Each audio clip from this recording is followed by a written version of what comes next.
Hello friends. Did you know that nearly 80% of those who watch my videos aren't subscribed? If you enjoy the content, I'd truly appreciate it if you hit that subscribe button. It helps a lot. Also, don't forget to leave a like and share your thoughts in the comments.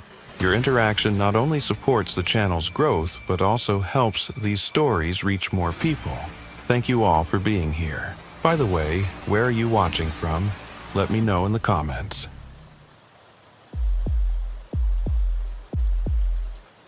Sheriff Elias Montoya had been serving for 17 years at the Pima County Sheriff's Department, an American law enforcement agency serving areas outside the municipal boundaries of Pima County. In July 2019, in the scorching afternoon heat, a call would test the sheriff's knowledge of the desert. Heading north on Highway 86 toward the western region of Saguaro National Park, the temperature gauge in the patrol car read 118 degrees Fahrenheit.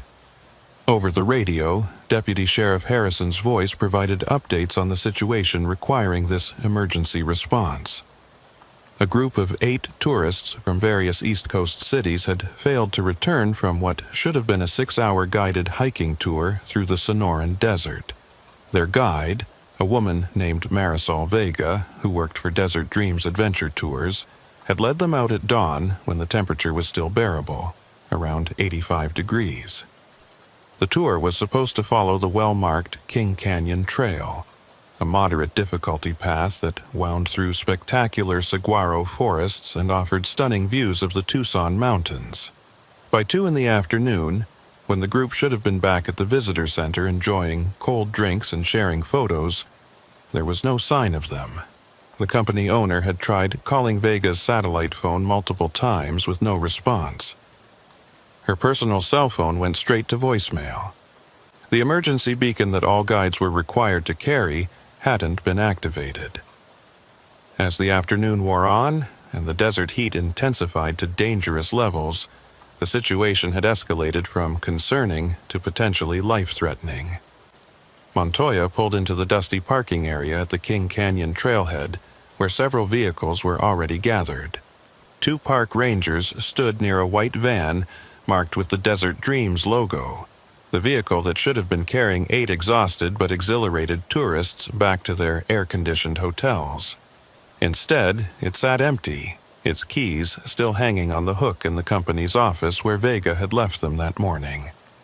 The sheriff recognized one of the rangers, Tom Brennan, a weathered man in his 50s who knew these trails better than anyone. Brennan's expression was grim as Montoya approached, his hand shading his eyes against the brutal afternoon sun. The concern etched on his face told Montoya this wasn't going to be a simple case of tourists losing track of time while taking photographs. "Elias," Brennan said by way of greeting, his voice rough from years of desert living. "We've had volunteers checking the main trail for the past 2 hours. No sign of them, not even at the usual spots where groups typically stop for breaks." Montoya felt the heat radiating off the ground in waves that made the distant mountains shimmer like mirages. He pulled out the manifest that dispatch had forwarded to his phone, scanning the list of missing tourists. 8 names, ages ranging from 24 to 67. 4 couples from different cities: Boston, Philadelphia, New York, and Washington, D.C. All had booked this tour weeks in advance, drawn by the company's excellent reviews and Vega's reputation as one of the most knowledgeable guides in southern Arizona. "Tell me about Marisol Vega," Montoya said, though he already knew her by reputation. The desert tourism community was relatively small, and word traveled fast about the good guides and the bad ones. "She's one of the best," Brennan replied without hesitation. 20 years of experience out here. Grew up in Tucson, knows every trail, every water source, every potential hazard. She's brought groups through during monsoon storms and never had so much as a twisted ankle among her clients. This doesn't make sense. Montoya agreed. Experienced guides didn't just vanish with entire tour groups. Either something had gone catastrophically wrong, or there was more to this situation than a simple case of getting lost. He studied the map that Brennan had spread out on the hood of his truck, noting the highlighted route of the King Canyon Trail. It was a loop trail, 6 miles total, with several clearly marked intersections and rest areas. "Has anyone checked the alternate routes?" Montoya asked, tracing his finger along several smaller trails that branched off from the main path. "We've had people at every major intersection," Brennan confirmed. "Nothing. It's like they just vanished into thin air." He paused, then added quietly, "There's something else, Elias. Something strange." Montoya looked up from the map, noting the uncertainty in the ranger's eyes. Brennan was not a man given to dramatics or speculation. If something had unsettled him, it was worth taking seriously. "About 3 miles in, near Wasson Peak Junction, we found some of the trail markers had been moved," Brennan said, his voice dropping as if he was reluctant to voice his concerns aloud. "Someone had repositioned the cairns, the stacked rocks that mark the trail. They now point toward an old mining road that's been officially closed for years. It leads into some rough country, full of abandoned prospects and mine shafts from the 1890s. The implications sent a chill through Montoya despite the oppressive heat. Deliberately moved trail markers suggested intent, planning, possibly even malice. Tourists following false markers could easily become disoriented, especially in the harsh afternoon heat when judgment could become impaired and every ravine started to look the same. "Show me," Montoya said. They took Brennan's Park Service vehicle, specially equipped for the rough terrain, and drove as far as the maintenance road would allow before continuing on foot. Even with the sun beginning its descent toward the western mountains, the heat remained oppressive. Montoya could feel his shirt soaking through with sweat within minutes of leaving the air-conditioned vehicle. He couldn't imagine what it would be like for tourists unaccustomed to this environment, possibly running low on water, certainly beginning to panic. The hike to the altered trail markers took 45 minutes. As they walked, Brennan pointed out the legitimate trail, marked by official signs and well-worn paths. But there, at a crucial junction where hikers needed to turn east to complete the loop back to the parking area, someone had indeed repositioned the cairns. The stacked rocks now formed an arrow pointing north, toward a barely visible path that disappeared into a maze of organ pipe cacti and volcanic rock. Montoya crouched beside the false markers, examining them carefully. The rocks had been recently moved. He could see the depressions in the earth where they had originally stood, the soil still slightly damp in the shadows where the morning dew hadn't completely evaporated. This had been done within the last day, possibly even that very morning. "Why would someone do this?" Brennan asked, though they both knew there were no good answers to that question. The desert had always attracted its share of disturbed individuals, people who came here to lose themselves or to ensure others became lost. Montoya stood, his knees protesting after too many years of desert patrol work, and studied the false trail. It was subtle enough that tired hikers, especially those trusting their guide's expertise, might not question the direction. Vega would have been at the front of the group, possibly engaged in conversation, possibly distracted by questions from her clients. If she had been following what she believed were the correct markers, she might not have realized the deception until it was too late. "We need to follow this path," Montoya said, already dreading what they might find. The old mining area was notorious among local law enforcement. Over the years, it had been the site of numerous accidents, from amateur prospectors falling into unmarked shafts to drug runners using the abandoned tunnels as temporary stash houses. It was no place for a group of tourists, especially as dehydration and heat exhaustion began to take their toll. They returned to the staging area to organize a proper search party. Montoya called in additional deputies and coordinated with the Park Service's emergency response team. As the sun began to set, painting the desert in shades of orange and red that would have been beautiful under different circumstances, 20 searchers set out along the false trail, equipped with powerful flashlights, emergency medical supplies, and enough water to sustain both themselves and any survivors they might find. The path grew increasingly treacherous as they moved away from the established trail system. What had started as a faint track through the desert became a boulder-strewn ravine that required careful navigation. Montoya could see how a group of tourists, already exhausted and disoriented, might have struggled with this terrain.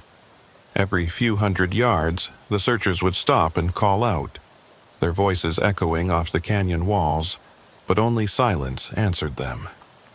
It was Deputy Martinez who spotted the first sign of the missing group, a blue baseball cap caught on a cholla cactus beside the path. According to the manifest, one of the tourists, a dentist from Philadelphia named Robert Hutchinson, had been wearing a Penn State cap. The fabric was still damp with sweat, suggesting it had been lost recently, perhaps within the last few hours. The discovery energized the search party, but it also increased their anxiety. If the group had made it this far into the wilderness, they were now miles from any marked trail, deep in the territory that even experienced hikers avoided. The old mining claims in this area were a labyrinth of dangerous excavations, many of them hidden by decades of erosion and overgrowth. As full darkness fell, the search took on an increasingly desperate quality. The temperature had dropped to a more manageable 95 degrees, but for people who had been exposed to extreme heat all day, potentially without adequate water, hypothermia could become a concern as the desert night grew cooler. Montoya knew they were racing against time. The human body could only endure so much stress before it began to shut down. The radio crackled with a transmission from one of the Park Service teams searching a parallel ravine. "Sheriff, we've found something. A backpack and what looks like blood on the rocks. Grid reference 779. Montoya's heart sank as he consulted his GPS device and began making his way toward the coordinates. The backpack, when he reached it, was expensive, the kind purchased by tourists who wanted the best equipment for their once-in-a-lifetime desert adventure. The blood on the nearby rocks wasn't extensive, perhaps from a fall or a cactus encounter, but it was fresh enough to still be tacky in the dry desert air. Inside the backpack, they found a wallet belonging to James Morrison, the 67-year-old retiree from Boston. His wife Eleanor was also part of the tour group. The pack contained the usual tourist supplies: sunscreen, an expensive camera, energy bars, and 2 empty water bottles. The fact that Morrison had abandoned his pack suggested either extreme disorientation or that something had forced him to leave it behind in haste.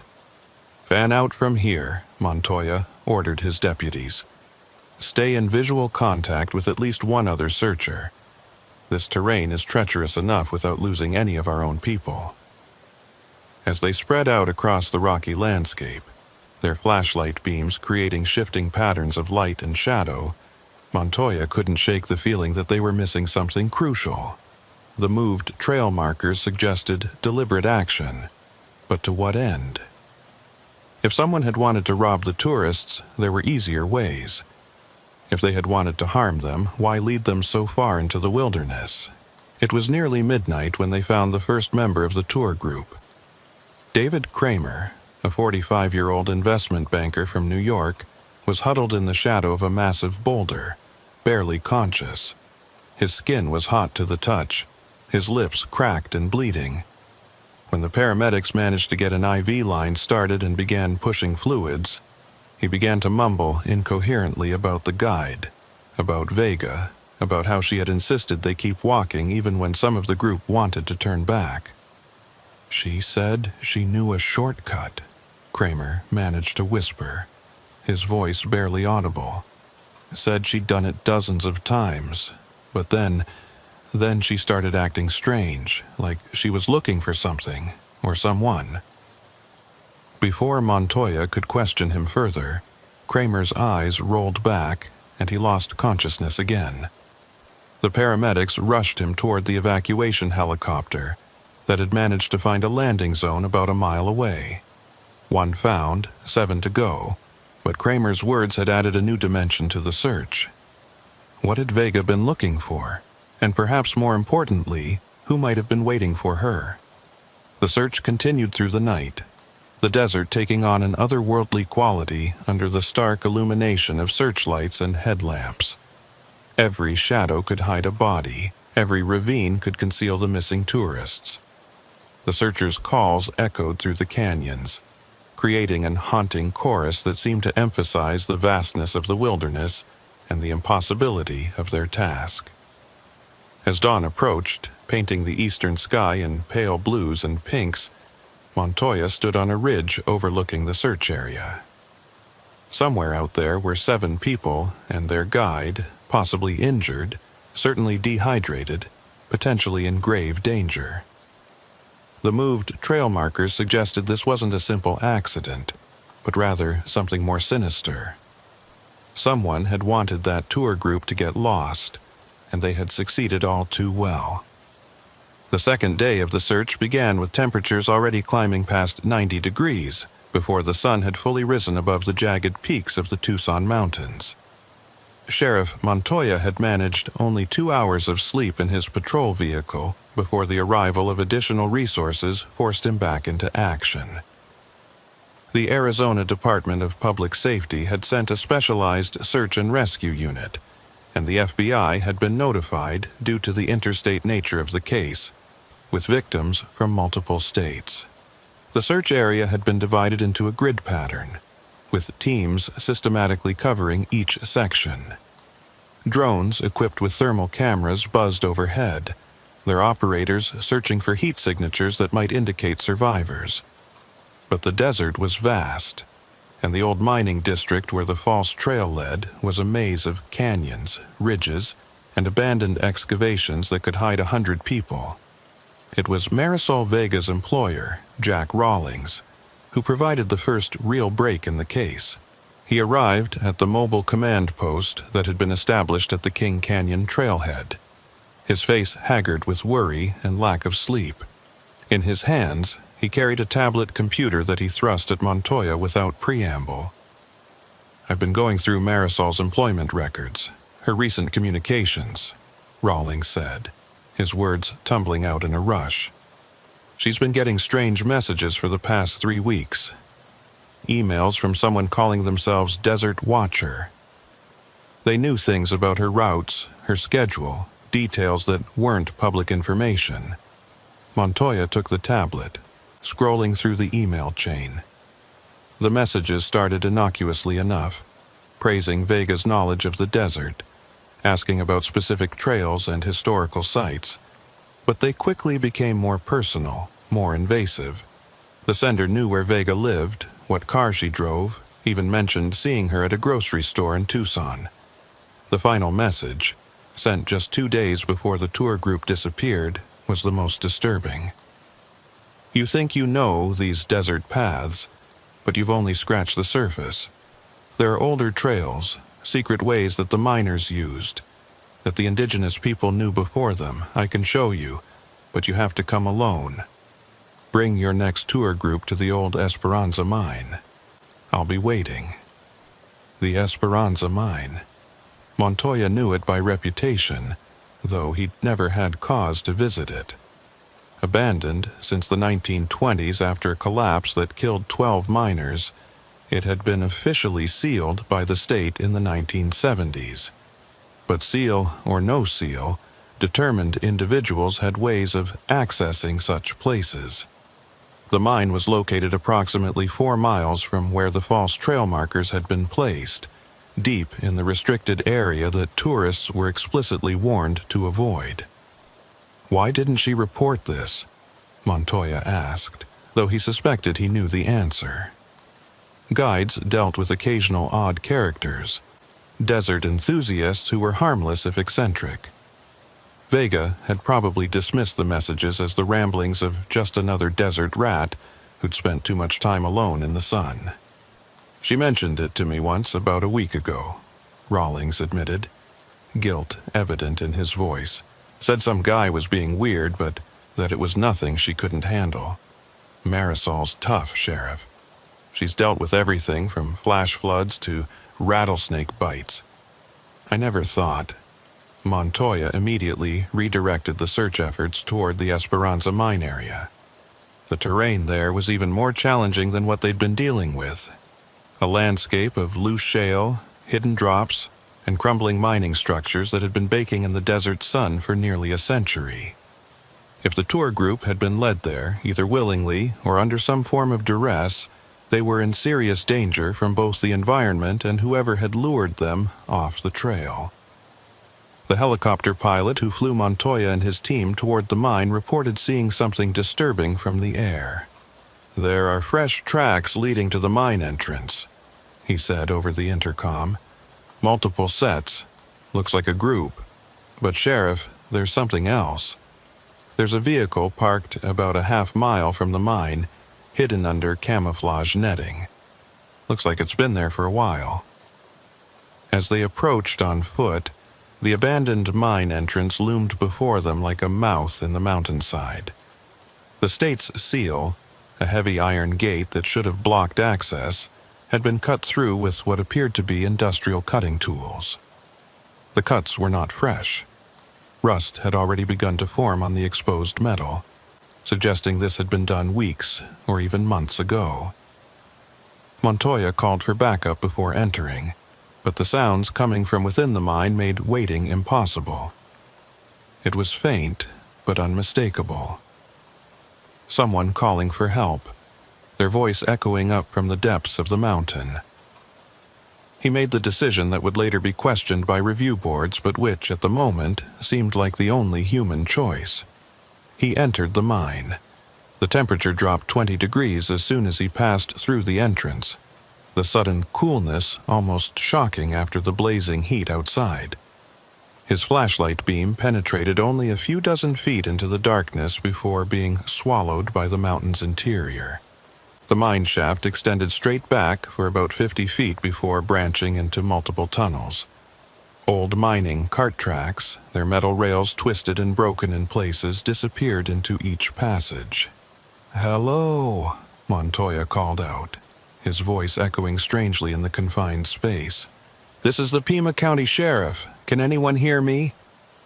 The response came from the left tunnel, clearer now but still distant. It was a woman's voice, possibly Vega's, though the echoes made it difficult to be certain. Montoya advanced carefully, testing each step. The mine floor was littered with debris from the decades-old collapse, rotting timber supports, fragments of rock that had fallen from the ceiling. His flashlight beam caught the reflection of water seeping down the walls, creating slick patches that made footing treacherous. About 100 feet into the left tunnel, he found the first clear evidence of the tour group's presence.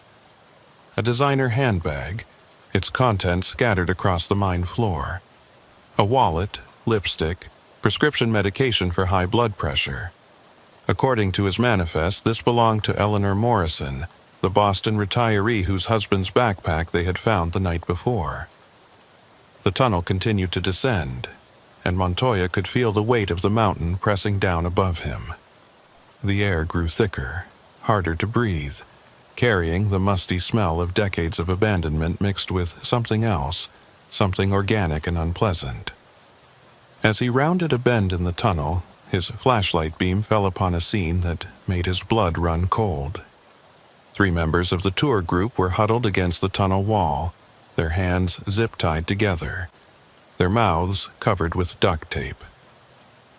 Eleanor Morrison was there, along with Susan and Richard Patterson from Philadelphia.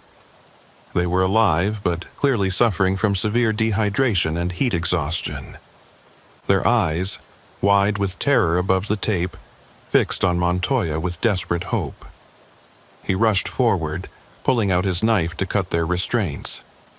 As he removed the tape from Eleanor Morrison's mouth, She gasped for air and immediately began babbling, her words tumbling over each other in her desperation to communicate. "He made us come here," she gasped. "The man with the rifle. He was waiting when Marisol led us off the trail. Said he'd been planning this for months, studying our tour schedules, learning our routes. He has the others deeper in the mine. Please, you have to help them." "Where's Vega?" Montoya asked, helping the three to their feet.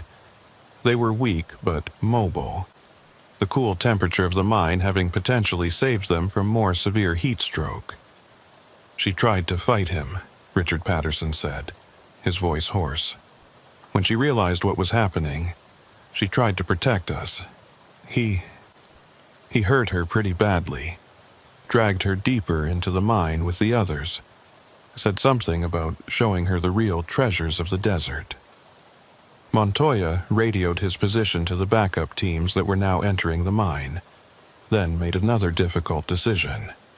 He couldn't leave potential victims deeper in the mine while he evacuated these three. He instructed them to move carefully back toward the entrance where they would meet the incoming deputies, then continue deeper into the mountain. The tunnel system was more extensive than the official mine records had indicated. Either the original miners had done significant off-the-books excavation, or someone had been expanding the tunnels more recently. The latter seemed more likely as Montoya noticed modern tool marks on some of the walls and relatively fresh timber supports in certain sections. He found two more tourists in a side chamber, Mark and Lisa Anderson from Washington, D.C., both unconscious but breathing. They showed signs of severe dehydration and possible head trauma. As he was checking their vitals, he heard it, the distinctive sound of a rifle being cocked somewhere in the darkness ahead.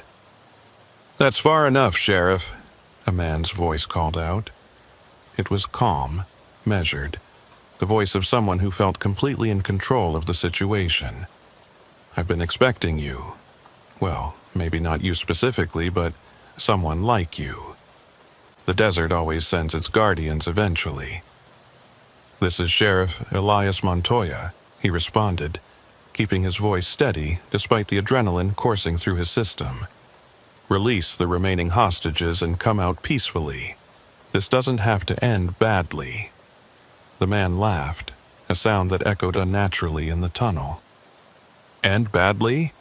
Sheriff, this is just beginning. Do you have any idea what's really hidden in these mountains? What the mining companies found and covered up? What the government doesn't want people to know about?" A conspiracy theorist. Montoya had dealt with them before.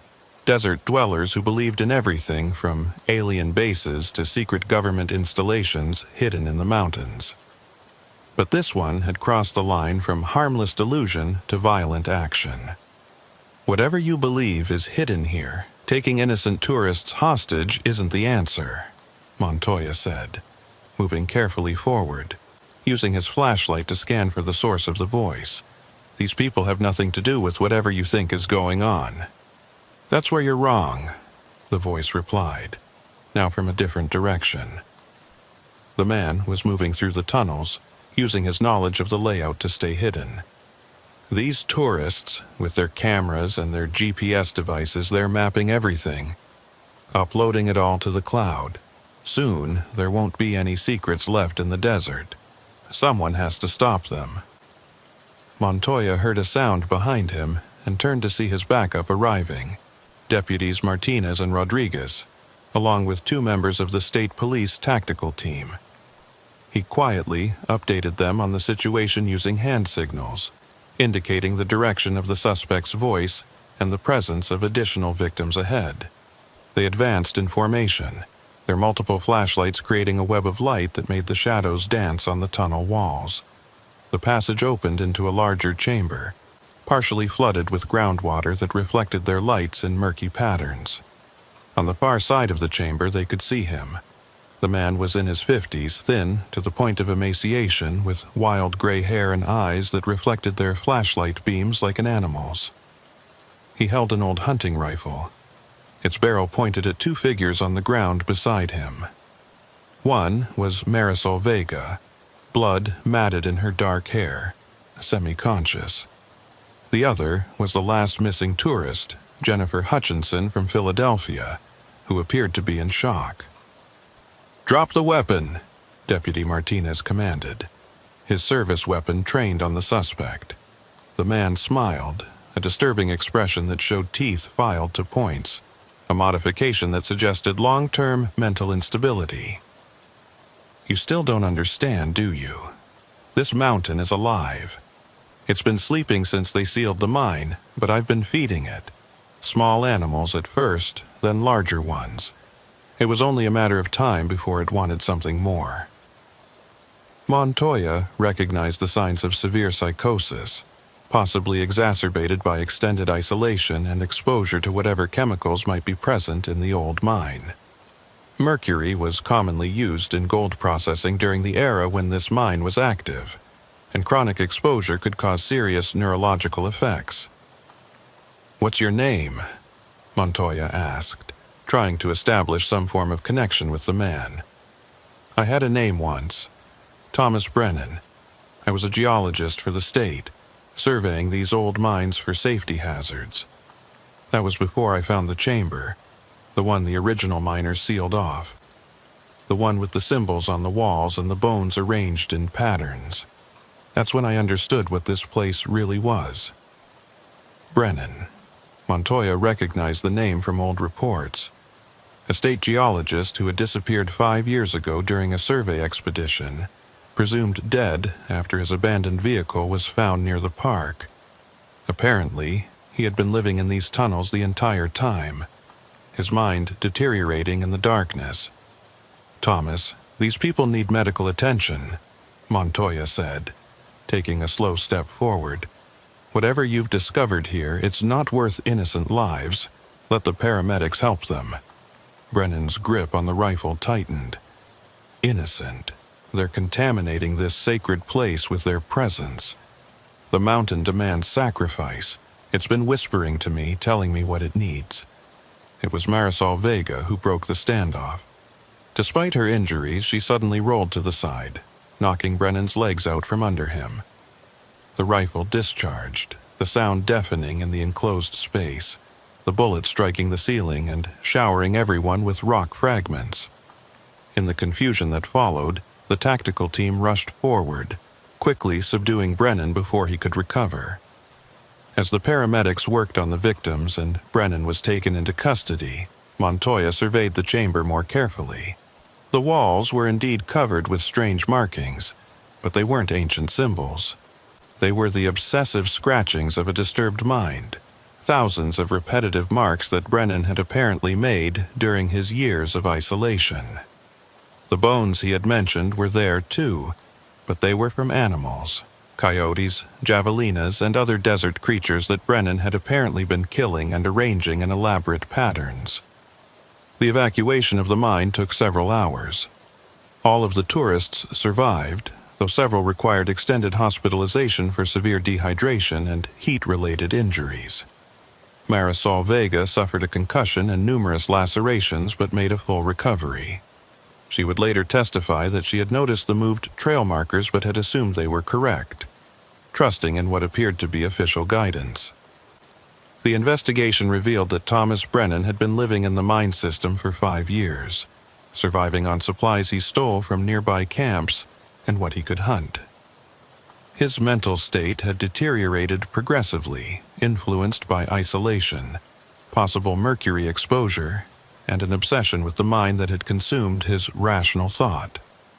He had been watching tour groups for months, learning their patterns, waiting for the perfect opportunity to lead them into his underground domain. The aftermath of the Esperanza mine incident should have been the end of Sheriff Montoya's involvement with the case. The tourists had been rescued. Thomas Brennan was in custody awaiting trial for kidnapping and assault, and the mine had been properly sealed with reinforced concrete barriers that would prevent any future access. But 3 weeks after the rescue, something happened that pulled Montoya back into the mystery of the abandoned mine and forced him to confront the possibility that Brennan's delusions might have contained a grain of truth.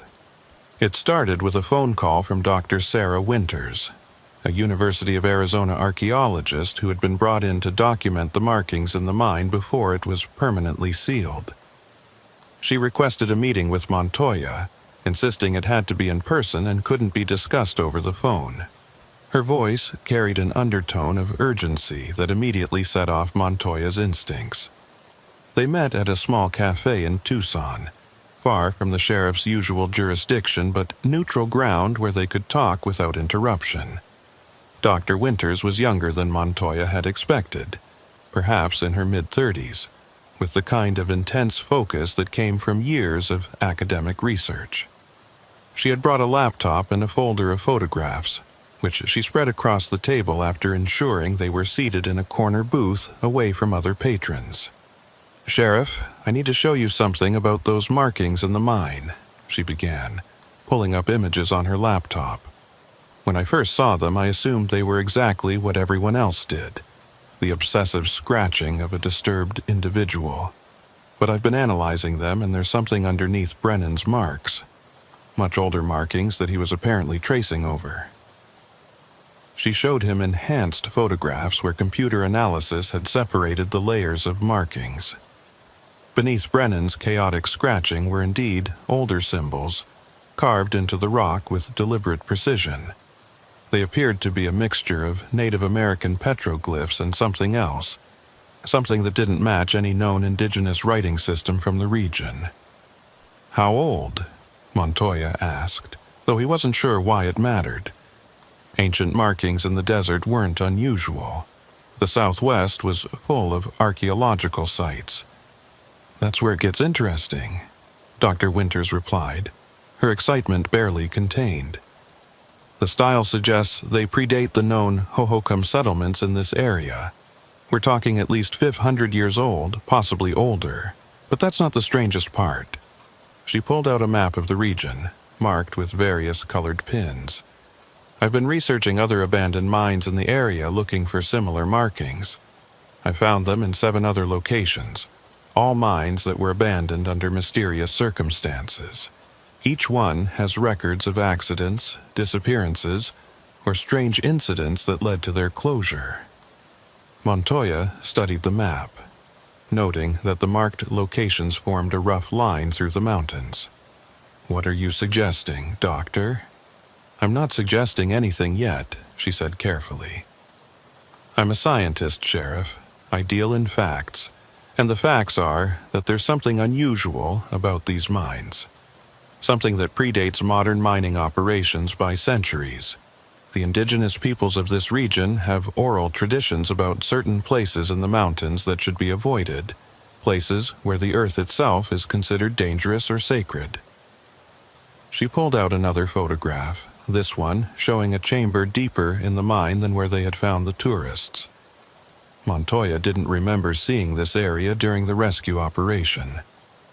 "This chamber was behind a partially collapsed wall," Dr. Winters explained. "We found it during our documentation survey.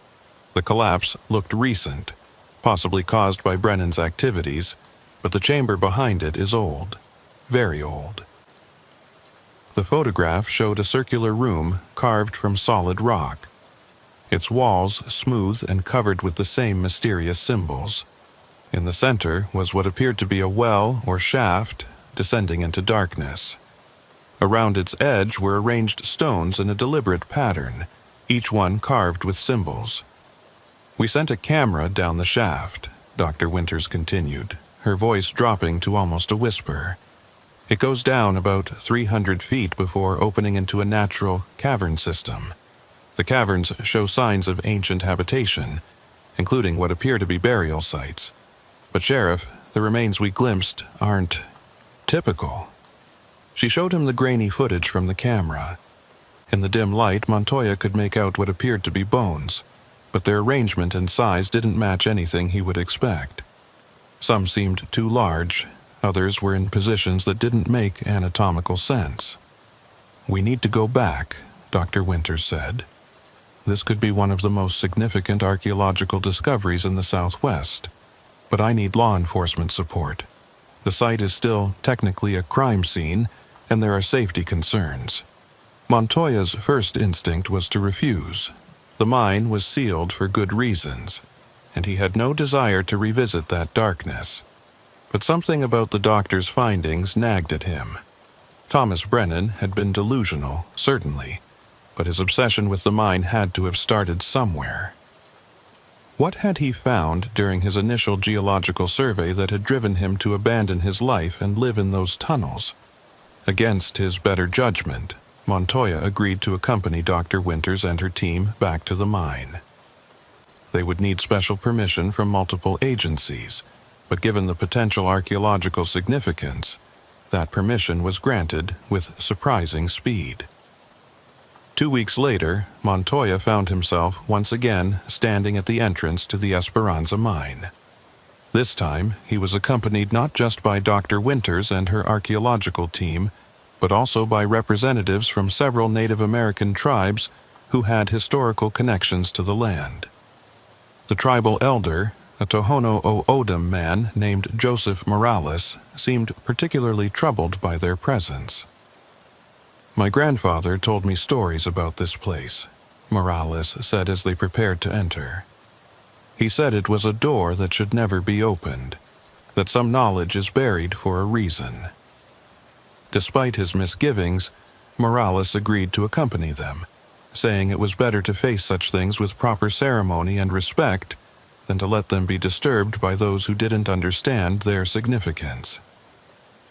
The mine felt different this time.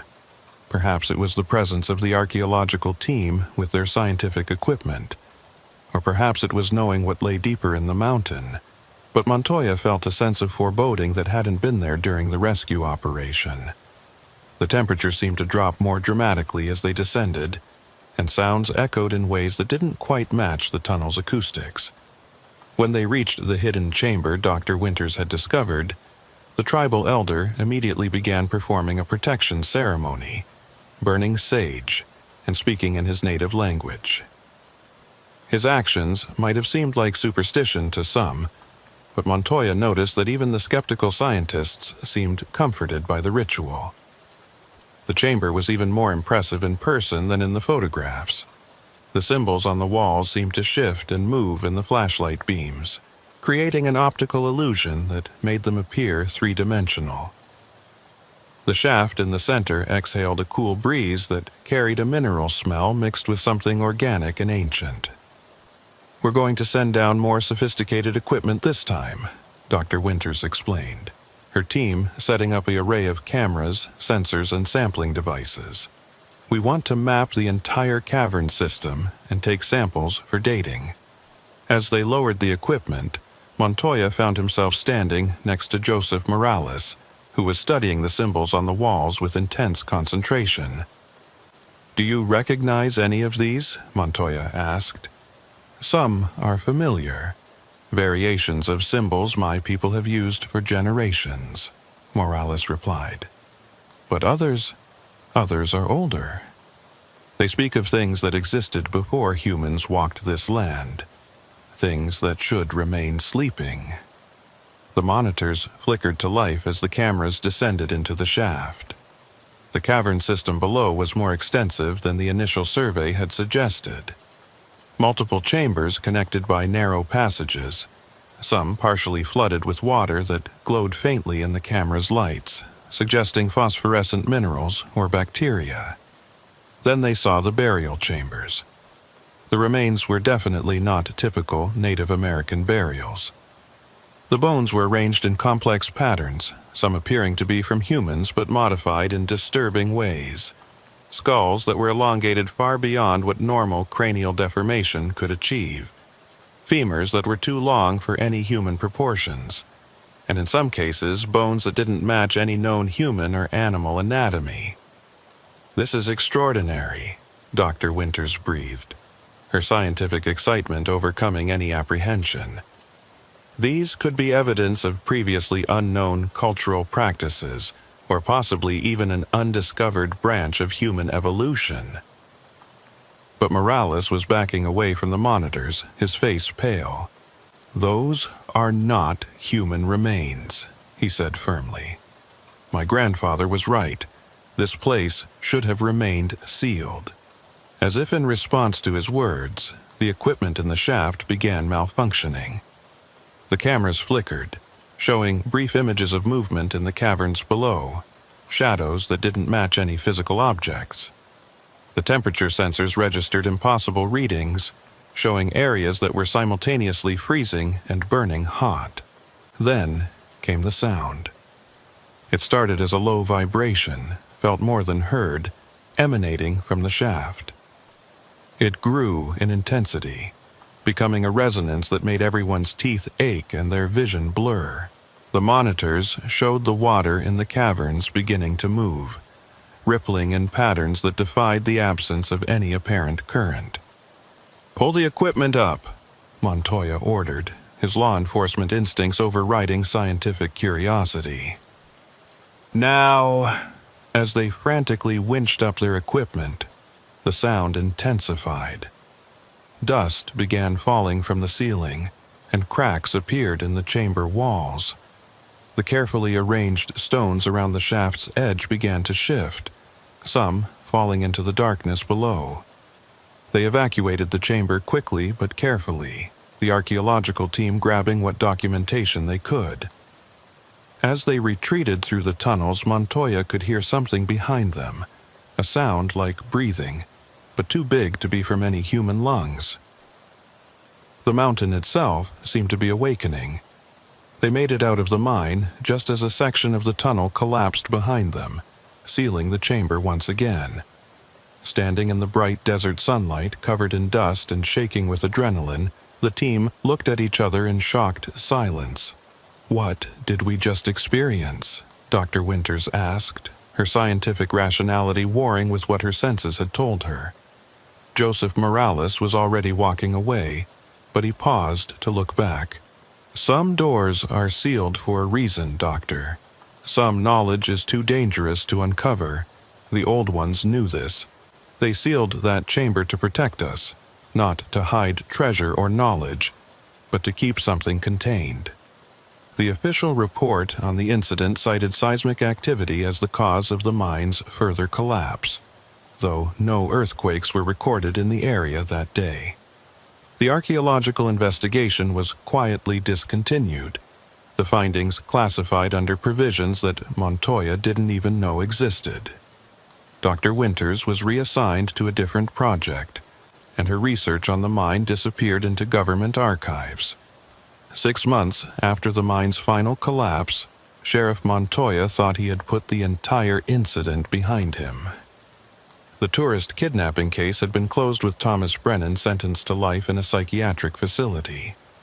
The archaeological investigation had been buried in bureaucracy. The mine itself was now sealed under tons of rock from the collapse.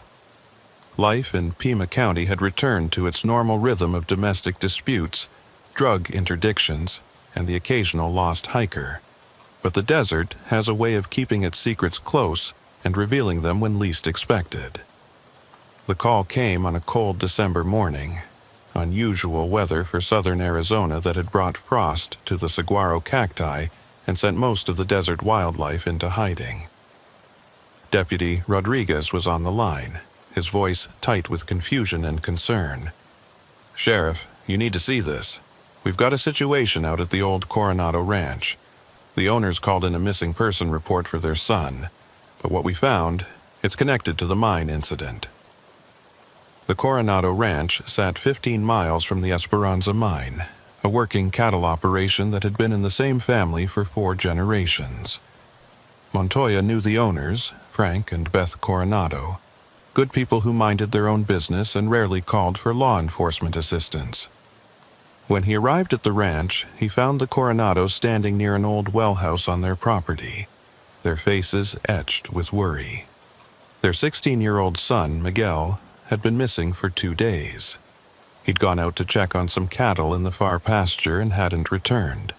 His horse had come back riderless, which prompted the search. "We found his tracks leading here," Frank Coronado explained, gesturing to the well house. "But Sheriff, this well's been capped for 20 years. There's no reason he would have come here."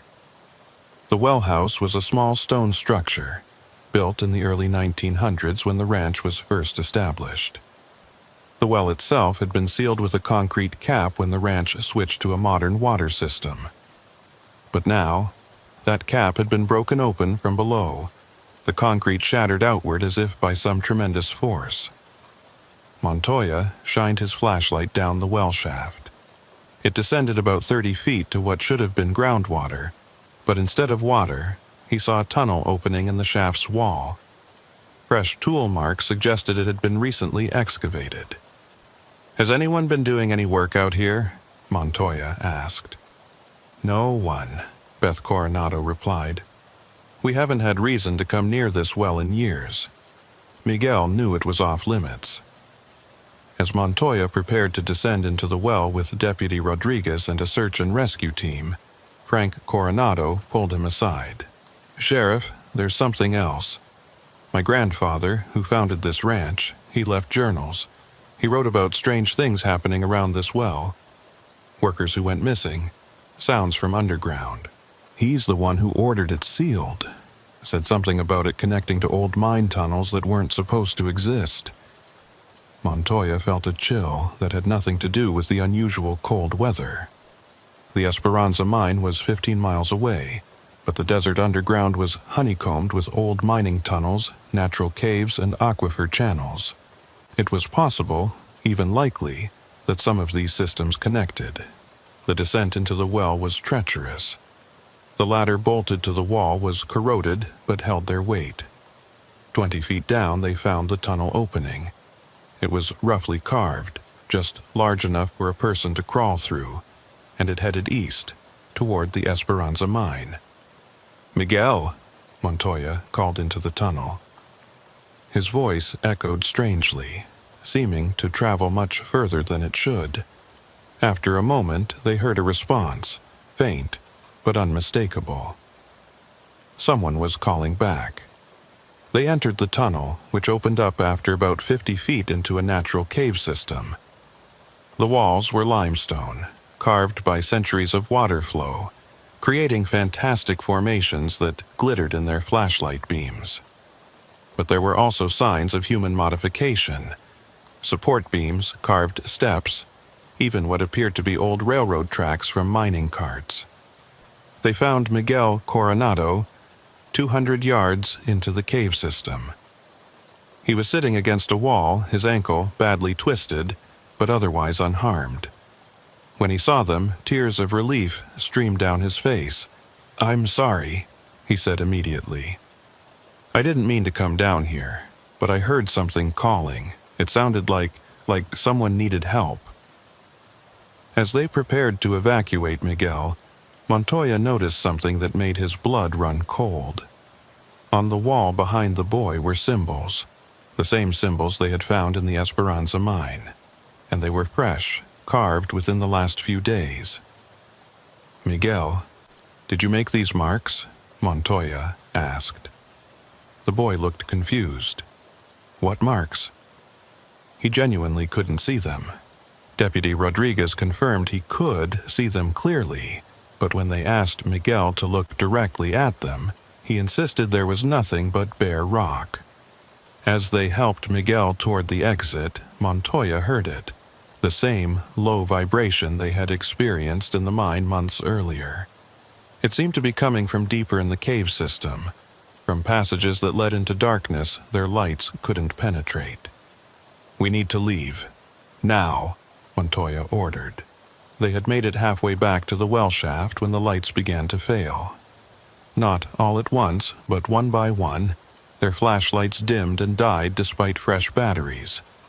In the growing darkness, Montoya could hear something moving in the tunnels behind them, something large, dragging itself along the stone floor. Then, in the last, flickering light from his dying flashlight, Montoya saw him. Thomas Brennan stood in the tunnel ahead of them. It was impossible. Brennan was in a maximum security psychiatric facility 300 miles away. But there he stood, his eyes reflecting what little light remained like an animal's, his filed teeth visible in a grotesque smile. "You didn't listen," Brennan said, his voice carrying an odd echo as if multiple people were speaking in unison. The mountain doesn't forget. It doesn't forgive. You opened the door, and now it's spreading. You're not here, Montoya said firmly, recognizing this had to be a hallucination, possibly caused by gases in the cave. This isn't real. Brennan laughed, the sound reverberating through the caves. Real? Sheriff, you still don't understand. The barriers between real and unreal are thinner here. The old ones knew this. They used these places to commune with things beyond human understanding. As suddenly as he had appeared, Brennan vanished. The flashlights flickered back to life, revealing empty tunnel where he had stood. But on the ground where his feet should have been, there were wet footprints leading deeper into the cave system. They evacuated quickly, pulling Miguel up through the well shaft into the blessed normalcy of daylight. The boy was taken to the hospital for treatment, and Montoya immediately called the psychiatric facility. Thomas Brennan was there, in his cell, heavily sedated after a violent episode that had occurred at the exact time Montoya had seen him in the cave. That night, Montoya did something he had never done in his career. He filed a false report. Officially, Miguel Coronado had fallen into an old mine shaft while searching for cattle. There was no mention of the symbols, the cave system, or the apparition of Thomas Brennan. He ordered the well sealed with reinforced concrete and had the Coronados post no trespassing signs around the entire area. But the story didn't end there. Over the next 3 months, Montoya tracked a pattern of incidents across southern Arizona. Wells suddenly breaking open from below. Hikers reporting strange sounds from underground. Animals behaving erratically, avoiding certain areas that had previously been part of their regular routes. And, most disturbing, people reporting the same dream. A dream of vast caverns filled with things that had never seen sunlight. Things that were slowly waking up. He met privately with Joseph Morales, the tribal elder who had accompanied them into the mine. Morales was not surprised by what Montoya told him.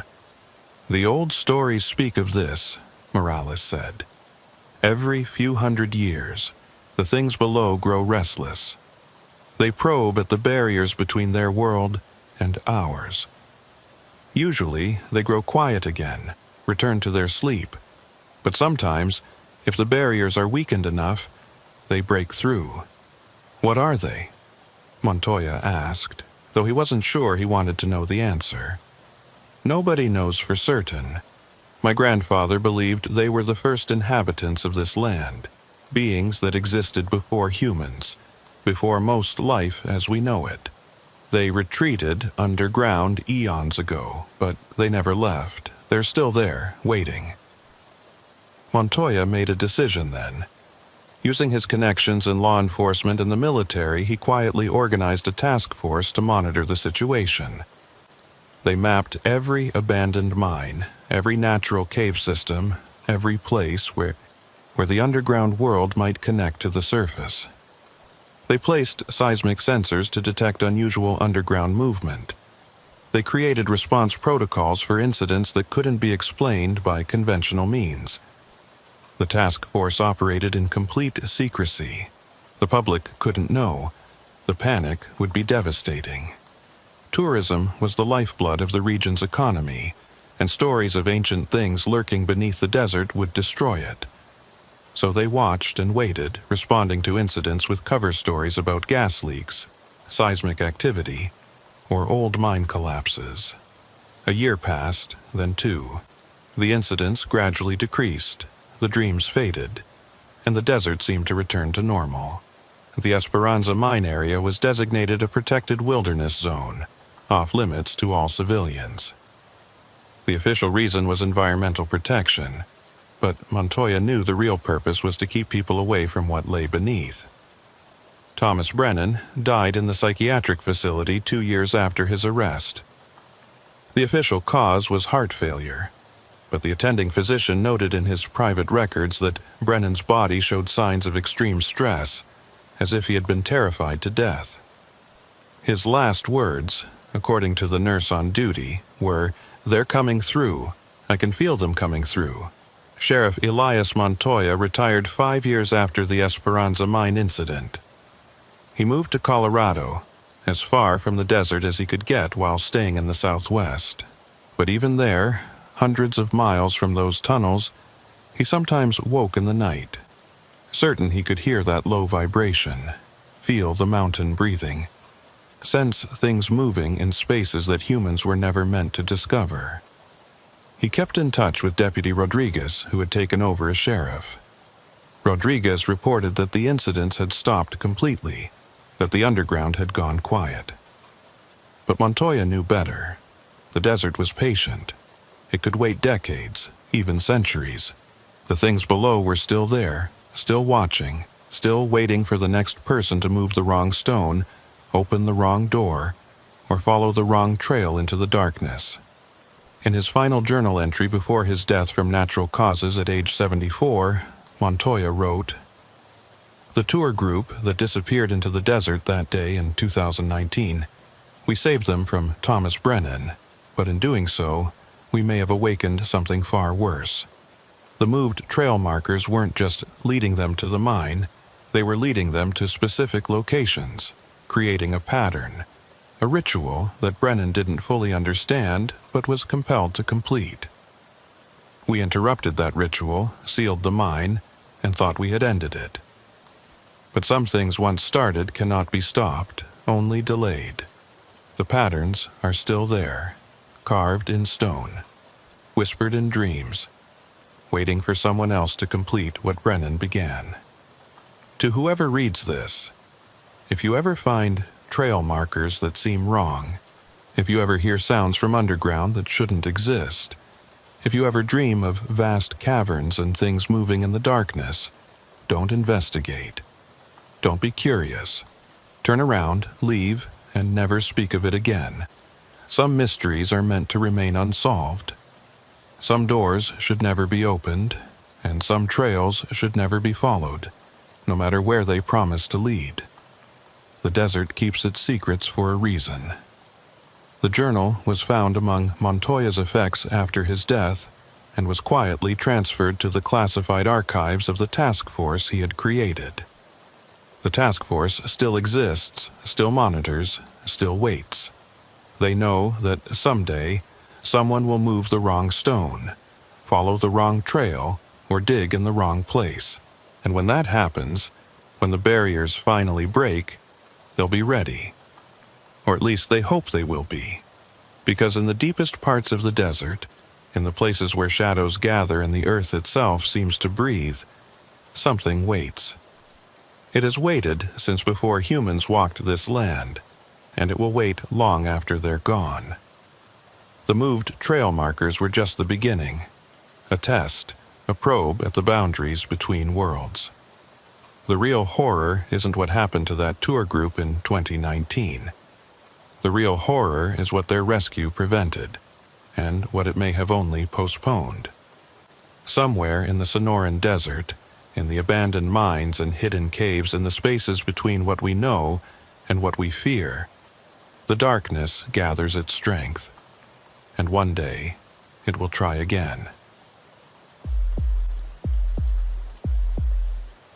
Deputy Sheriff Clara Sandoval had been serving with the Cochise County Sheriff's Department for 9 years. Night patrols along the Arizona-Mexico border were spent in the eerie, endless darkness, where criminal activity was rampant. Though she never admitted it to anyone, this situation unsettled her. What bothered her most were not the drug smugglers or human traffickers. What truly unsettled her were the desert's endless voids, the darkness transforming familiar things into strange shapes, and the sounds carried for miles in the still air, distorted and amplified.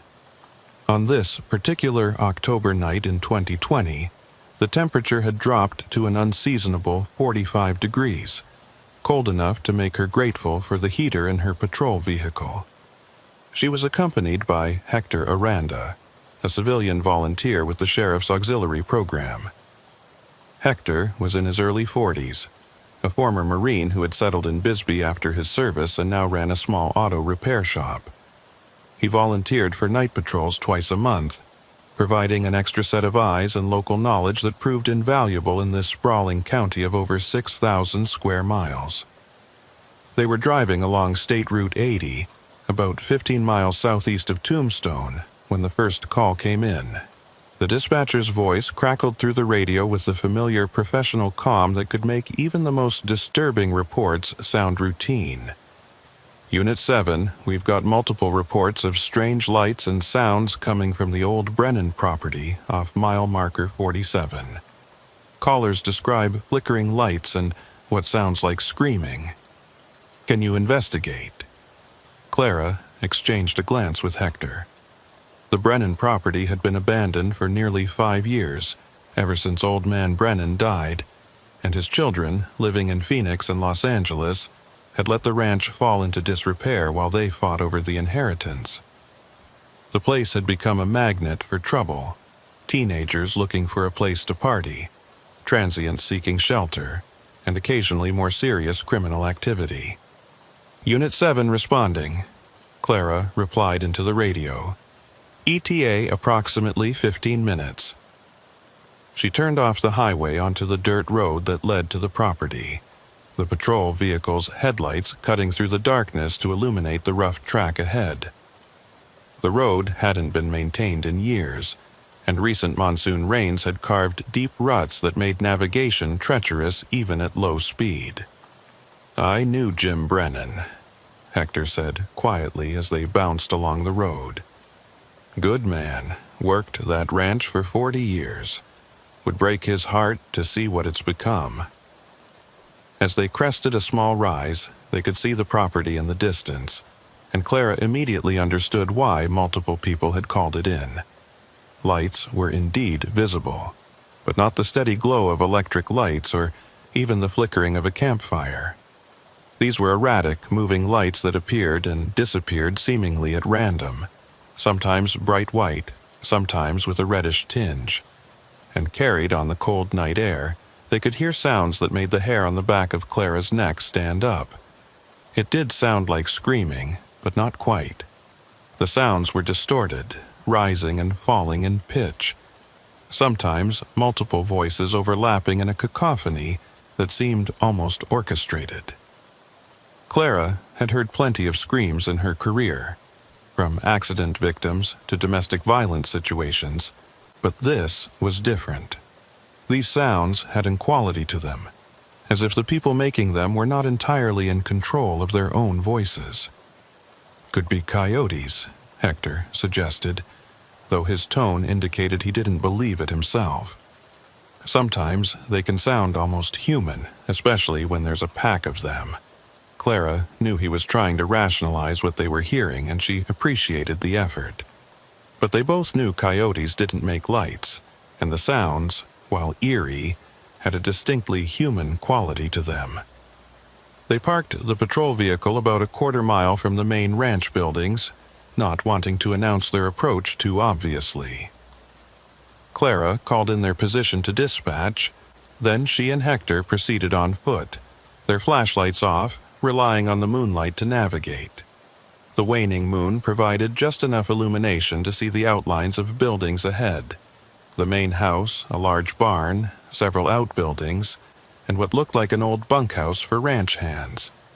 The lights were coming from the barn. That much was clear now. They could see shadows moving against the walls, cast by whatever light sources were inside. The sounds had changed too, becoming less like screams and more like singing? Chanting? Clara couldn't quite place it, but there was definitely a rhythm to it now, almost ceremonial. They approached the barn from the side, moving carefully to avoid the scattered debris and rusted farm equipment that littered the property. Clara had her hand on her service weapon but hadn't drawn it yet. Despite the strange nature of the call, she had learned over the years not to assume the worst. More often than not, what seemed sinister or dangerous turned out to be sad or pathetic. Homeless camps, addicts getting high, mentally ill individuals off their medication. When they reached the barn wall, Clara could hear individual voices now. Multiple people, speaking in Spanish mostly, but also English and what might have been indigenous languages she didn't recognize. The tone varied wildly, from angry shouting to desperate pleading to something that sounded almost like prayer. She and Hector moved to a gap in the barn's siding where they could see inside without being immediately visible themselves.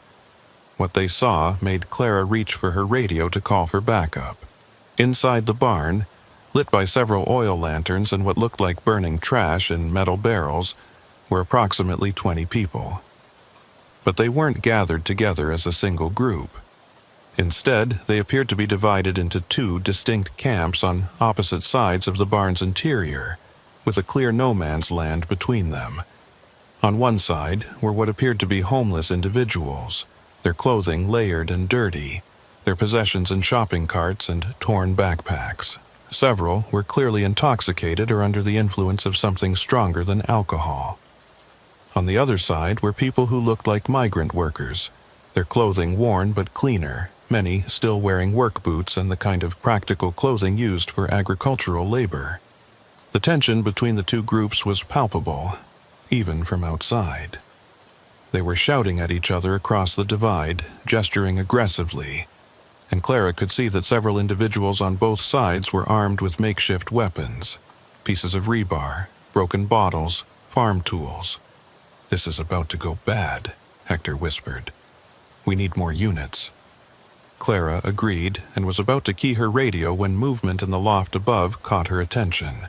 There were more people up there, at least 5 or 6, and they seemed to be from a third group entirely. These individuals were better dressed, watching the conflict below with what appeared to be interest rather than concern. One of them was holding what looked like a camera, recording the scene. Before Clara could process this new information, the situation in the barn exploded. Someone from the homeless camp threw a bottle that shattered near the migrant workers. In response, one of the workers charged across the divide with a shovel raised above his head. Within seconds, the barn erupted into violence. "All units, Code 3 backup needed at the Brennan Ranch." Clara spoke rapidly into her radio. Multiple individuals engaged in violent confrontation. At least 20 subjects, possibly more. She and Hector had to make a decision. Wait for backup, which could take 20 minutes or more given their remote location, or try to intervene before someone was seriously hurt or killed. The screams now were real. No longer the eerie sounds that had drawn them here, but the very human cries of pain and fear. Clara drew her weapon and fired 2 shots into the air through the open barn door. The sound was deafening in the enclosed space, and it had the desired effect. The fighting stopped immediately, everyone freezing in place and turning toward the door. "Sheriff's Department," Clara announced loudly, stepping into view with her weapon at low ready. "Everyone stop what you're doing and sit down on the ground, now." For a moment, she thought they might comply. Several people did begin to lower themselves to the ground. But then someone in the loft shouted something in a language Clara didn't understand, and chaos erupted again.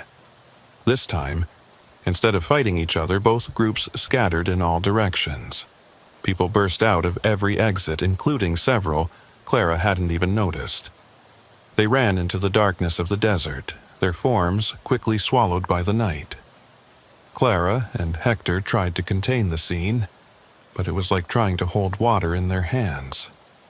Within 30 seconds, the barn was almost empty except for 3 individuals who were too injured to run, and 2 others who seemed too intoxicated or disoriented to understand what was happening. "Check the injured," Clara told Hector, while she tried to pursue at least some of the fleeing subjects. But it was hopeless. In the darkness, with the rough terrain and multiple directions of escape, she could only watch as taillights appeared in the distance where vehicles had apparently been hidden. When she returned to the barn, Hector had triaged the injured. One man had a deep laceration on his arm that was bleeding significantly. Another had what appeared to be a broken nose and possibly a concussion. The third was a woman who had been trampled in the chaos and was holding her ribs. breathing in short, painful gasps. "We need ambulances," Hector said, already applying pressure to the bleeding man's arm with a torn shirt. Clara called for medical support, then began to process the scene while they waited. The barn told a story of desperation and conflict. On the homeless camp's side, she found the typical detritus of transient living. Sleeping bags, shopping carts filled with recyclables, empty alcohol bottles, and drug paraphernalia. But there were also signs of longer-term habitation, including a makeshift kitchen area and what looked like an attempt at organizing a communal living space. The migrant workers' side was different. There were bedrolls laid out in neat rows, work clothes hung on improvised lines, and several bags of what looked like personal belongings carefully organized. Clara found pay stubs from several local ranches, suggesting these were documented workers, not the undocumented immigrants she had initially assumed. But it was what she found in the loft that proved most disturbing. The people who had been watching from above had left in such haste that they'd abandoned several items, including the camera that had been recording the fight. Clara picked it up, a professional-grade digital video camera, and rewound the footage. What she saw made her stomach turn. The camera had been recording for hours, documenting not just the fight they had interrupted, but the entire evening's events. The footage showed someone deliberately instigating conflict between the two groups, providing alcohol to the homeless individuals, and spreading rumors to the workers that their possessions had been stolen. It was like watching someone carefully orchestrate a violent confrontation for the sole purpose of recording it. "Clara, you need to see this," Hector called from the other end of the barn. She joined him at what had once been a feed storage area but had been converted into something else entirely. The walls were covered with maps of the county, marked with different colored pins. There were photographs of various locations, all appearing to be abandoned properties like this ranch. And there were lists of names divided into categories: transients, workers, useful, expendable. "What the hell is this?" Hector asked.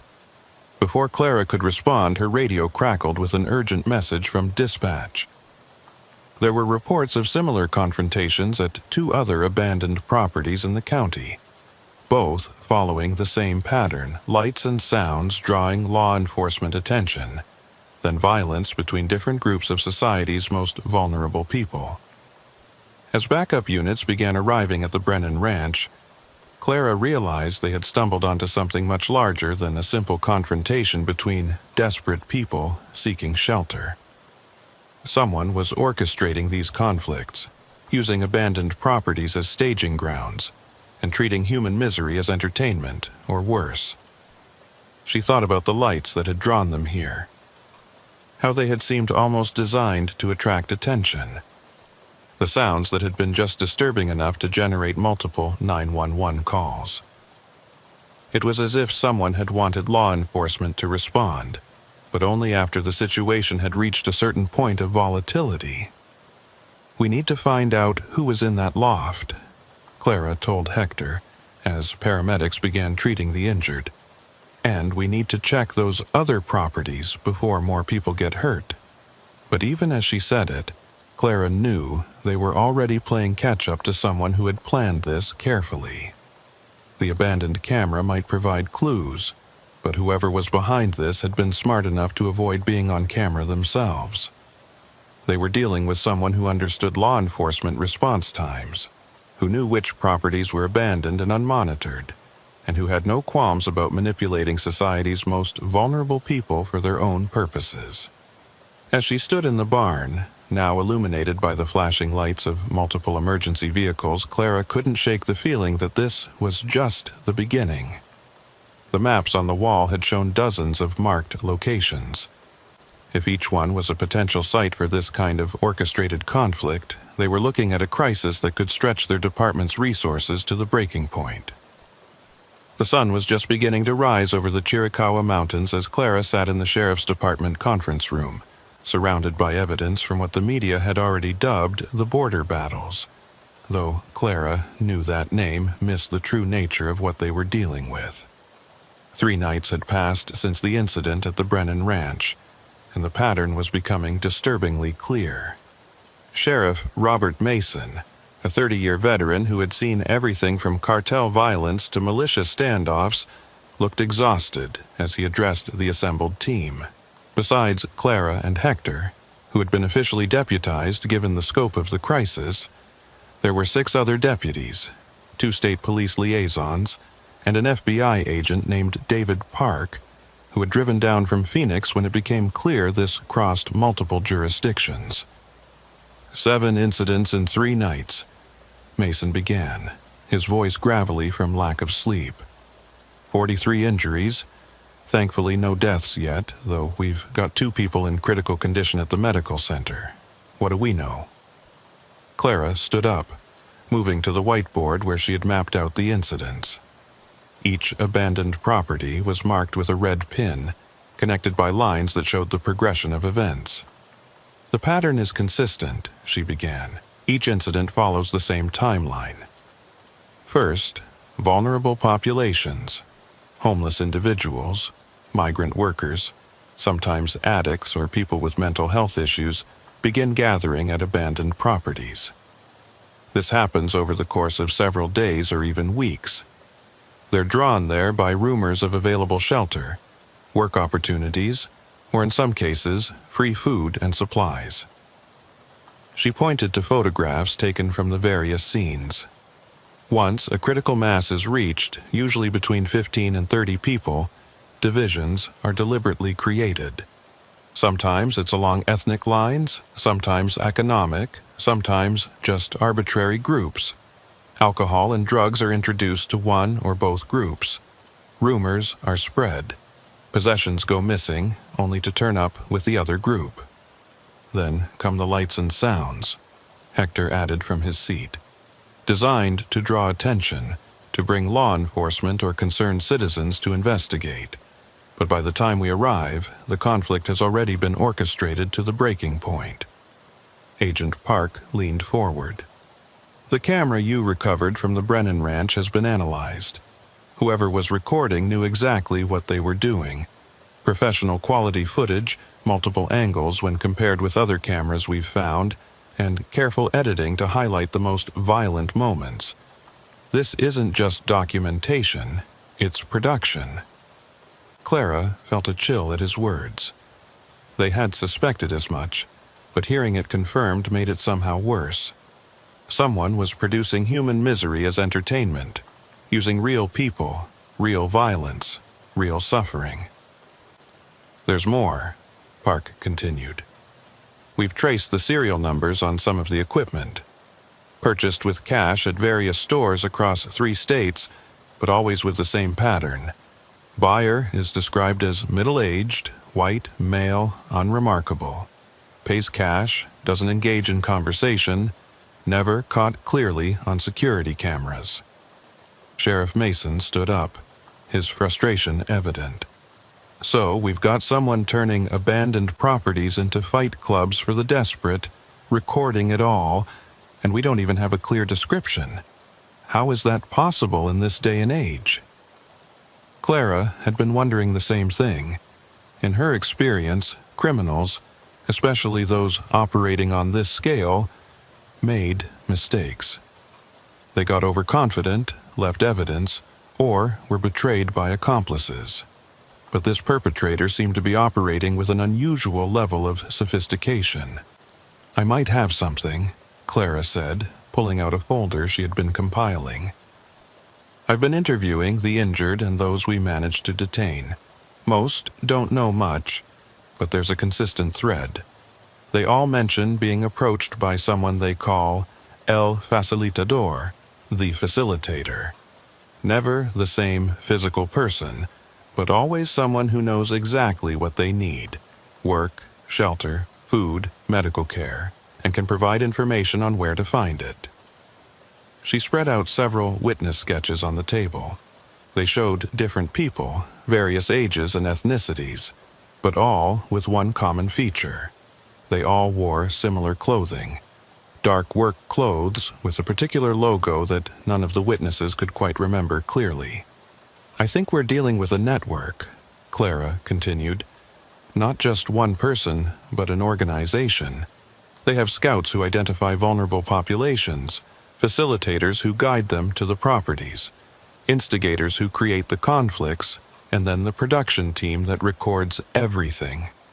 To what end? Deputy Martinez asked. Are they selling these videos? Dark web stuff? Agent Park shook his head. We've been monitoring those channels. Nothing matching this has surfaced for sale. Whatever the purpose, it's not simple profit, at least not in the traditional sense. It was Hector who voiced what Clara had been thinking. What if it's not about money? What if it's about the chaos itself? Or worse, what if this is practice for something bigger? The room fell silent as the implications sank in. If someone was orchestrating violence between vulnerable populations as practice or testing, what was the ultimate goal? Before anyone could respond, Clara's phone buzzed with a text from an unknown number. She was about to ignore it when she saw the preview. Check the old Fairbank ghost town, tonight. Come alone if you want answers. She showed the message to Sheriff Mason, who immediately shook his head. Absolutely not. This could be a trap. But Clara had already made up her mind. Fairbank was an actual ghost town, abandoned since the 1970s, about 10 miles west of Tombstone. It was isolated enough that backup would be far away, but public enough that it seemed an unlikely place for an ambush. Sir, with all due respect, we're not making progress with traditional methods, Clara argued. Whoever this is, they know our procedures, our response times, our protocols. Maybe it's time to break pattern. The debate continued for another hour, but eventually a compromise was reached. Clara would go to Fairbank, but not alone. She would be wired, with backup stationed just outside visual range, and Hector would accompany her as her visible backup. It wasn't ideal, but it was better than letting the lead go cold. That night, as they drove toward Fairbank, the desert seemed particularly hostile. The temperature had dropped again, unusual for October, and a wind had picked up, sending tumbleweeds across the road like fleeting ghosts. The ghost town itself was a collection of ruined buildings barely visible in the moonlight. The old commercial company store, the schoolhouse, the handful of residences that had once housed the town's 100 or so residents. They parked at the entrance and proceeded on foot, their flashlights creating dancing shadows among the ruins. Clara's wire transmitted every sound back to the command post established 2 miles away, where Sheriff Mason and Agent Park monitored their progress. Movement, northwest corner of the schoolhouse, Hector whispered, his Marine training evident in the way he moved through the debris-strewn streets. Clara saw it too, a figure standing in the shadows of the old building. As they approached, the figure stepped into the moonlight, and Clara's hand instinctively went to her weapon. It was a woman, perhaps in her 30s, dressed in dark clothing that bore the logo several witnesses had tried to describe. A stylized eye, surrounded by lightning bolts. She held her hands up, showing she was unarmed. "Deputy Sandoval," the woman said, her voice carrying a slight accent Clara couldn't place. "Thank you for coming. You can tell your backup I'm not a threat. I'm here to provide information, nothing more." "Who are you?" Clara demanded, not relaxing her vigilance. "Call me Anna. Was part of what you're investigating, but I can't continue being part of it. What started as something else has become monstrous." "What started as what?" Hector asked, positioning himself to cover Clara while she focused on the woman. Anna sighed, seeming to age years in that moment. "Social experiment, that's what they called it. Studying conflict dynamics in marginalized populations. How disputes escalate, what triggers violence, how authority intervention affects outcomes. It was supposed to be academic, funded by think tanks and private research organizations interested in conflict resolution." Clara felt her anger rising. "Academic? People are dying." "I know," Anna shot back, tears now visible on her cheeks. "It wasn't supposed to be like this. We were supposed to observe, document, maybe facilitate meetings between groups to study natural conflict progression. But he changed everything. He turned it into something else." "Who?" Clara pressed. "Who's running this?" Anna looked around nervously as if expecting someone to materialize from the shadows. "Dr. Marcus Vance. He used to be a professor of sociology at Stanford, specializing in conflict studies. He was dismissed 5 years ago for conducting unauthorized experiments on students, but he found private funding to continue his work. Only now, his laboratory is the entire border region, and his subjects are the people nobody cares about." Clara's mind was racing. Finally, they had a name, a real lead. But Anna wasn't finished. "He has a compound," Anna continued, speaking quickly now as if afraid she would lose her nerve. "It's in the Pelanchillo Mountains, about 40 miles from here. An old mining camp he's converted into his base of operations. That's where he reviews the footage, plans the next incidents, and trains his facilitators." "How many people are involved?" Hector asked. "At least 30 directly, maybe more indirectly. Some think they're doing legitimate research. Others know exactly what's happening and don't care. The money is too good, and the people being hurt." She trailed off, shame evident in her expression. "Are people nobody cares about?" Clara finished bitterly. Anna nodded. "Vance calls them acceptable losses. Says their suffering serves a greater purpose, that understanding conflict dynamics could prevent wars, stop genocides. He genuinely believes he's doing important work." "And the violence? The injuries?" Clara demanded. "Unintended, but not unexpected outcomes, according to him. He documents everything meticulously. Every injury is cataloged, analyzed, compared against his models.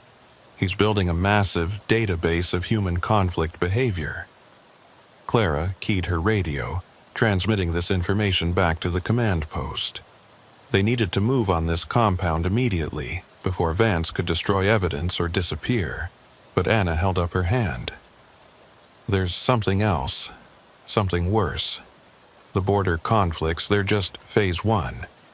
Vance has been in contact with groups in major cities, Los Angeles, Phoenix, Houston. He's planning to scale up, to orchestrate larger conflicts in urban areas where the population density will magnify the effects."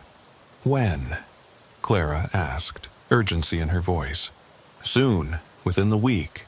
He has facilitators already in place, identifying vulnerable populations in homeless camps, immigrant communities, anywhere people are desperate and divided. The footage from the border incidents is just proof of concept for his investors." "Investors?" Hector said, incredulity in his voice. "Who would invest in this?" Anna shrugged. "People who profit from chaos. Foreign governments interested in destabilizing American communities. Extremist groups wanting to spark racial conflicts. Media companies that thrive on violence. Vance doesn't care where the money comes from as long as it funds his research." She pulled out a flash drive from her pocket and handed it to Clara. "Everything I know is on here. Locations, personnel, financial records. I'm leaving tonight, disappearing. I suggest you move fast. Vance has sources in law enforcement. He'll know I've talked to you." Before Clara could ask anything else, Anna turned and walked into the darkness, quickly disappearing among the ruins. Clara and Hector stood there for a moment, the weight of what they'd learned settling on them like the desert cold. "We need to get back," Clara said finally. "If she's right about the timeline, we don't have much time." As they drove back toward the command post, Clara couldn't help but think about all the abandoned properties scattered across the border region, each one a potential stage for Vance's sick experiments. Each one filled with desperate people who thought they had found shelter, not knowing they were being manipulated into violence for the sake of data points in some madman's research. The flash drive felt heavy in her pocket, weighted with evidence of crimes that went beyond simple assault or incitement. This was systematic exploitation of society's most vulnerable, turning poverty and desperation into a laboratory for studying human misery.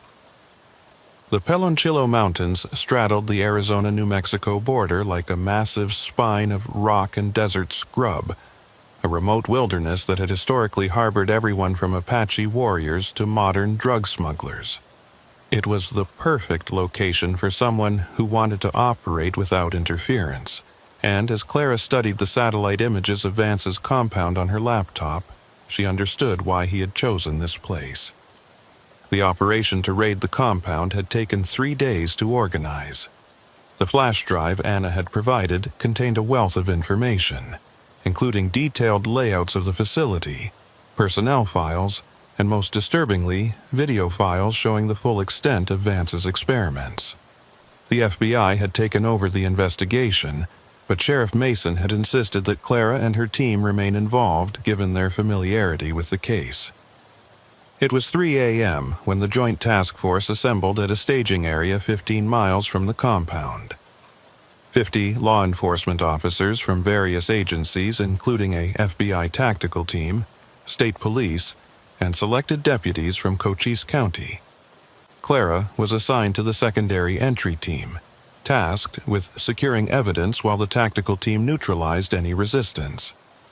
Agent Park, who was leading the operation, conducted the final briefing. The compound consists of 6 buildings arranged around a central courtyard. Intelligence suggests between 20 and 35 individuals on site. Most are researchers and support staff who may not pose a threat, but we have identified at least 8 security personnel, all with military or law enforcement backgrounds. He pointed to the largest building on the satellite image. This is our primary target, the main research facility where Vance maintains his command center. We expect to find him there, along with the servers containing his research data. Secondary teams will secure the barracks, the equipment storage, and what appears to be a detention facility on the eastern edge of the compound. Clara felt her stomach tighten at the mention of a detention facility. The videos on Anna's flash drive had shown glimpses of people being held in cells, apparently subjects for more controlled experiments when the chaos of the abandoned properties didn't provide the specific data Vance wanted. Rules of engagement are clear, Park continued. We're going in loud and fast. Anyone who surrenders will be detained peacefully. Anyone who resists, well, let's hope it doesn't come to that. As they loaded into the vehicles for the approach, Hector, who had been deputized for this operation given his military experience, sat next to Clara. You ready for this? He asked. Clara nodded, though readiness was relative. She'd been in dangerous situations before, but this felt different. They weren't just confronting criminals. They were dismantling an entire organization that had turned human suffering into a science project. The approach to the compound was done in complete darkness, night vision equipment turning the desert into an eerie green landscape. The compound appeared suddenly as they crested a ridge, a cluster of lights in the vast darkness that looked almost like a small town from a distance. All teams, this is command. Park's voice came through the radio. We are go for insertion. I repeat, we are go.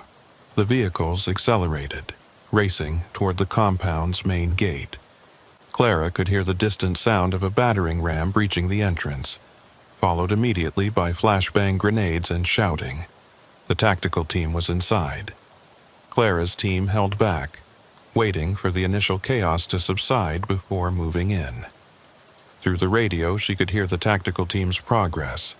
Building 1 secure, 3 subjects detained. Building 2 encountering resistance. Shots fired. Shots fired. After what felt like hours, but was actually only minutes, the call came for secondary teams to enter. Clara and her team moved through the breached gate into a scene of controlled chaos. Tactical officers had individuals face down on the ground, hands zip-tied behind their backs. The acrid smell of tear gas lingered in the air. Clara's team headed directly for the main research building. Inside, they found a facility that looked more like a high-tech corporation than a criminal compound. Clean white walls, modern computer equipment, conference rooms with smart boards covered in complex diagrams and equations. In the main control room, they found what they had come for. Banks of servers hummed quietly, storing terabytes of data from Vance's experiments. Multiple monitors showed feeds from cameras at various abandoned properties across the Southwest, some still active, recording empty buildings and desert landscapes. "My God," Hector said, staring at one wall that was covered with photographs, hundreds of them, all showing injured people from the orchestrated conflicts. They were organized like a morbid gallery, categorized by type of injury, severity, and what appeared to be ratings for research value. Clara moved to the desk at the center of the room, where several journals lay open. Vance's handwriting was neat, precise, almost compulsive in its organization. She began reading his most recent entry. Day 1227 of the project. The escalation in urban environments remains the logical next step. Rural conflicts have provided baseline data, but population density is a crucial variable that must be tested. The suffering of a few hundred individuals in the desert is regrettable but necessary to prevent the suffering of millions in future conflicts. History will vindicate this work. "Clara, you need to see this," a voice called from the adjoining room. She found Deputy Martinez standing in front of a locked door that had been forced open. Inside was Vance's personal office, and it was here that the full scope of his delusion became apparent. The walls were covered with academic articles, news clippings about wars and genocides, and what appeared to be rejection letters from dozens of academic journals and grant committees. On his desk was a manuscript titled "The Mathematics of Human Conflict," a comprehensive model for predicting and preventing violence. It was thousands of pages long, filled with equations, diagrams, and statistical analyses derived from the suffering he had orchestrated. But Vance himself was nowhere to be found. "Command, this is Sandoval," Clara radioed. "The main research facility is secure, but there's no sign of Vance." "Copy that." Park's voice came back. "We're still clearing buildings. Stand by." As Clara continued to search Vance's office, she found something that made her blood run cold. It was a folder marked Phase 3, International Deployment. Inside were communications with unknown parties in various countries, discussing the possibility of exporting Vance's methodology to conflict zones around the world. The implication was clear. Vance wasn't just studying conflict, he was preparing to franchise it. A commotion outside drew her attention. Through the window, she could see tactical officers escorting someone from a building on the compound's edge. Even from a distance, she could tell from the person's bearing and the way the officers were handling him that this was someone important. Clara ran outside, arriving just as the officers brought the individual into the light. It was a man in his 60s, thin to the point of gauntness, with wild gray hair and eyes that held a disturbing intensity. This had to be Marcus Vance. But as Clara got closer, she realized something was wrong. The man was laughing, a high, unhinged sound that sent chills down her spine. "You're too late," he said, between fits of laughter. "It's already begun, Los Angeles, Phoenix, Houston. The facilitators are in place. The populations are gathered. The conflicts are primed. You can't stop it now." Agent Park grabbed Vance by the shoulders. "What are you talking about? When? Where exactly?" Vance just smiled, an expression that held no warmth, only a twisted satisfaction. "Tonight, tomorrow, the next day. Staggered deployment to prevent intervention. Dozens of locations in each city, homeless camps, immigrant communities, wherever desperation has reached critical mass.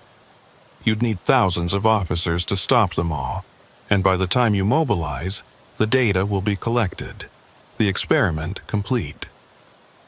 Clara felt a sick feeling in her stomach. If Vance was telling the truth, they were facing a coordinated series of orchestrated conflicts across multiple major cities. The casualties could be in the hundreds, possibly thousands. "Get him to interrogation," Park ordered. "We need every location, every facilitator, every detail." As Vance was led away, still laughing, Clara turned to Hector. "We need to get this information out immediately. Every law enforcement agency in those cities needs to be warned." The next hours were a blur of activity. The compound was systematically searched and documented. 28 individuals were arrested, ranging from security personnel to researchers who had knowingly participated in Vance's experiments. The detention facility on the compound's edge yielded the most horrific discoveries. 12 individuals who had been held for controlled testing, essentially human lab rats for Vance's theories on conflict escalation. These victims, all homeless individuals or undocumented immigrants who wouldn't be missed, had been subjected to various psychological stressors to measure their breaking points. They were malnourished, traumatized, and in some cases barely coherent. Medical teams worked to stabilize them while investigators documented their conditions. In the compound's equipment storage, they found an arsenal of recording equipment, thousands of hours of footage from the orchestrated conflicts, and detailed files on hundreds of subjects, vulnerable individuals who had been unknowingly participating in Vance's experiments. But it was in the server room that they found the most crucial intelligence. Vance's entire database, years of research, was stored there. But more importantly, the servers contained the operational plans for the urban deployments he had threatened. Specific locations, times, and methods for inciting violence in homeless camps and immigrant communities across 3 major cities. Clara worked with FBI cyber specialists to decode the information, racing against time to prevent the urban incidents. The plans were meticulous, identifying exactly which groups to target, what rumors to spread, what resources to provide to create maximum conflict potential. "Jesus," one of the specialists muttered as he scrolled through the plans. "He's got psychological profiles on hundreds of people, knows exactly which buttons to push to make them violent." As dawn broke over the desert, painting the mountains in shades of orange and pink that would have been beautiful under different circumstances, the full scope of what they had uncovered was becoming clear. Vance hadn't just been studying conflict, he had been weaponizing it, turning sociology into a tool for orchestrated chaos. The Emergency Operations Center in Phoenix was a hive of activity when Clara arrived, having been helicoptered directly from the compound, along with Agent Park and the critical intelligence they had extracted from Vance's servers. The large conference room had been converted into a command center, with representatives from law enforcement agencies across 3 states coordinating the massive effort to prevent Vance's urban deployment. FBI Assistant Director Michelle Rodriguez stood at the center of it all, orchestrating resources with the efficiency of a military general. Multiple screens showed maps of Los Angeles, Phoenix, and Houston, with red pins marking the locations Vance's facilitators had identified for conflict orchestration. "We have 47 potential sites across the 3 cities," Rodriguez announced to the assembled team. "Based on Vance's timeline, we believe at least a dozen are already active, meaning facilitators have begun gathering vulnerable populations and creating division." Clara studied the Phoenix map, noting that several sites were in areas she knew well from her years in law enforcement. The largest was a homeless encampment near the Salt River that had grown to over 200 individuals in recent months. According to Vance's files, his facilitators had been working there for 3 weeks, systematically dividing the camp into ethnic groups and spreading rumors of theft and violence between them. The challenge, Rodriguez continued, is that we can't simply arrest everyone. Many of these people are victims who don't even know they're being manipulated. We need to neutralize the facilitators and diffuse the conflicts without creating panic or actual violence. Agent Park pulled Clara aside. We need you in Phoenix. You've studied Vance's methods more closely than anyone. You understand how these conflicts are orchestrated. Help us identify the facilitators and figure out how to counter their tactics. Clara nodded, though exhaustion was weighing heavily on her. She had been running on adrenaline for days, and the thought of preventing dozens of potential violent incidents across multiple cities seemed overwhelming. Hector, who had accompanied her to Phoenix, placed a steady hand on her shoulder. We've come this far. Let's finish this. The Phoenix operation was assigned 6 locations to monitor and intervene if necessary. Clara was paired with a local detective named James Thompson, a 20-year veteran who knew the city's vulnerable populations well. Their first stop was the Salt River encampment. As they approached in an unmarked vehicle, Clara could immediately see signs of Vance's influence. The camp, which Thompson said had previously been a relatively cohesive community despite its challenges, was now clearly divided. Makeshift barriers had been erected between different sections. Groups of people stood in clusters, eyeing each other with suspicion and hostility. This is worse than I expected, Thompson muttered. I know some of these people. They've lived here peacefully for months, even years. Now look at them. Clara spotted what she was looking for. Individuals who didn't quite fit, whose clothes were too clean, whose manner was too purposeful. Vance's facilitators. She counted at least 3 moving through the camp, and from their positioning, they were preparing for something. We need to move now, she told Thompson. They're getting ready to trigger something. They called for backup, but Clara knew they couldn't wait. She and Thompson entered the camp, trying to appear casual while moving toward the nearest facilitator. The woman was in her 30s, wearing the same type of dark work clothes with the eye and lightning logo that Anna had shown them. As they approached, the facilitator saw them and immediately reached for something in her pocket. Clara managed to intercept her, grabbing her wrist before she could retrieve what turned out to be a small incendiary device. "Police! Nobody move!" Thompson shouted, his badge visible. The effect was immediate, but not what they had hoped. The camp erupted in chaos, not violence between groups but a panicked scramble as people fled in all directions, convinced that this was an immigration raid or arrest sweep. In the confusion, 2 of the facilitators escaped, disappearing into the urban landscape beyond the camp. But they had prevented the orchestrated conflict, and the facilitator Clara had grabbed was in custody. Her name was Rachel Morrison, and under interrogation, she revealed crucial information about the coordination of the urban deployment.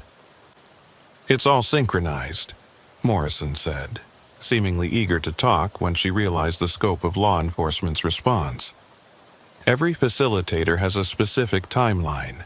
Create division over 2 to 3 weeks, introduce catalysts like drugs or weapons, then trigger the conflict at predetermined times to overwhelm emergency services." "Why?"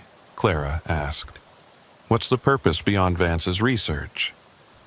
Morrison's answer chilled her. Vance promised different things to different investors. To some, it was about studying conflict to prevent it. To others, it was about creating chaos to justify law enforcement crackdowns or anti-immigrant policies. To the foreign investors, it was about destabilizing American cities. Vance didn't care about their agendas as long as they funded his research. Across the 3 cities, similar scenes played out as law enforcement intervened at Vance's targeted sites. Some interventions were successful, preventing conflicts before they began. Others arrived too late, finding violent confrontations already underway. The final tally was sobering: 18 prevented incidents, 7 partial interventions where violence was contained, and 4 sites where full-scale conflicts erupted before authorities arrived. The human cost was significant: 43 injured seriously enough to require hospitalization, 2 deaths, one from a stabbing, another from a heart attack during a confrontation, and hundreds traumatized by violence they never saw coming. Back at the Emergency Operations Center, Clara watched news reports of the incidents. The media was struggling to make sense of what appeared to be spontaneous violence erupting across multiple cities simultaneously. Some outlets were already spinning conspiracy theories about coordinated attacks, while others blamed social conditions and poverty. None of them knew the truth: that a single man's twisted vision of scientific research had turned society's most vulnerable into unwitting subjects in a massive, violent experiment. Vance himself proved to be a disturbing interview subject. Now, in federal custody, he showed no remorse for the death and suffering he had caused.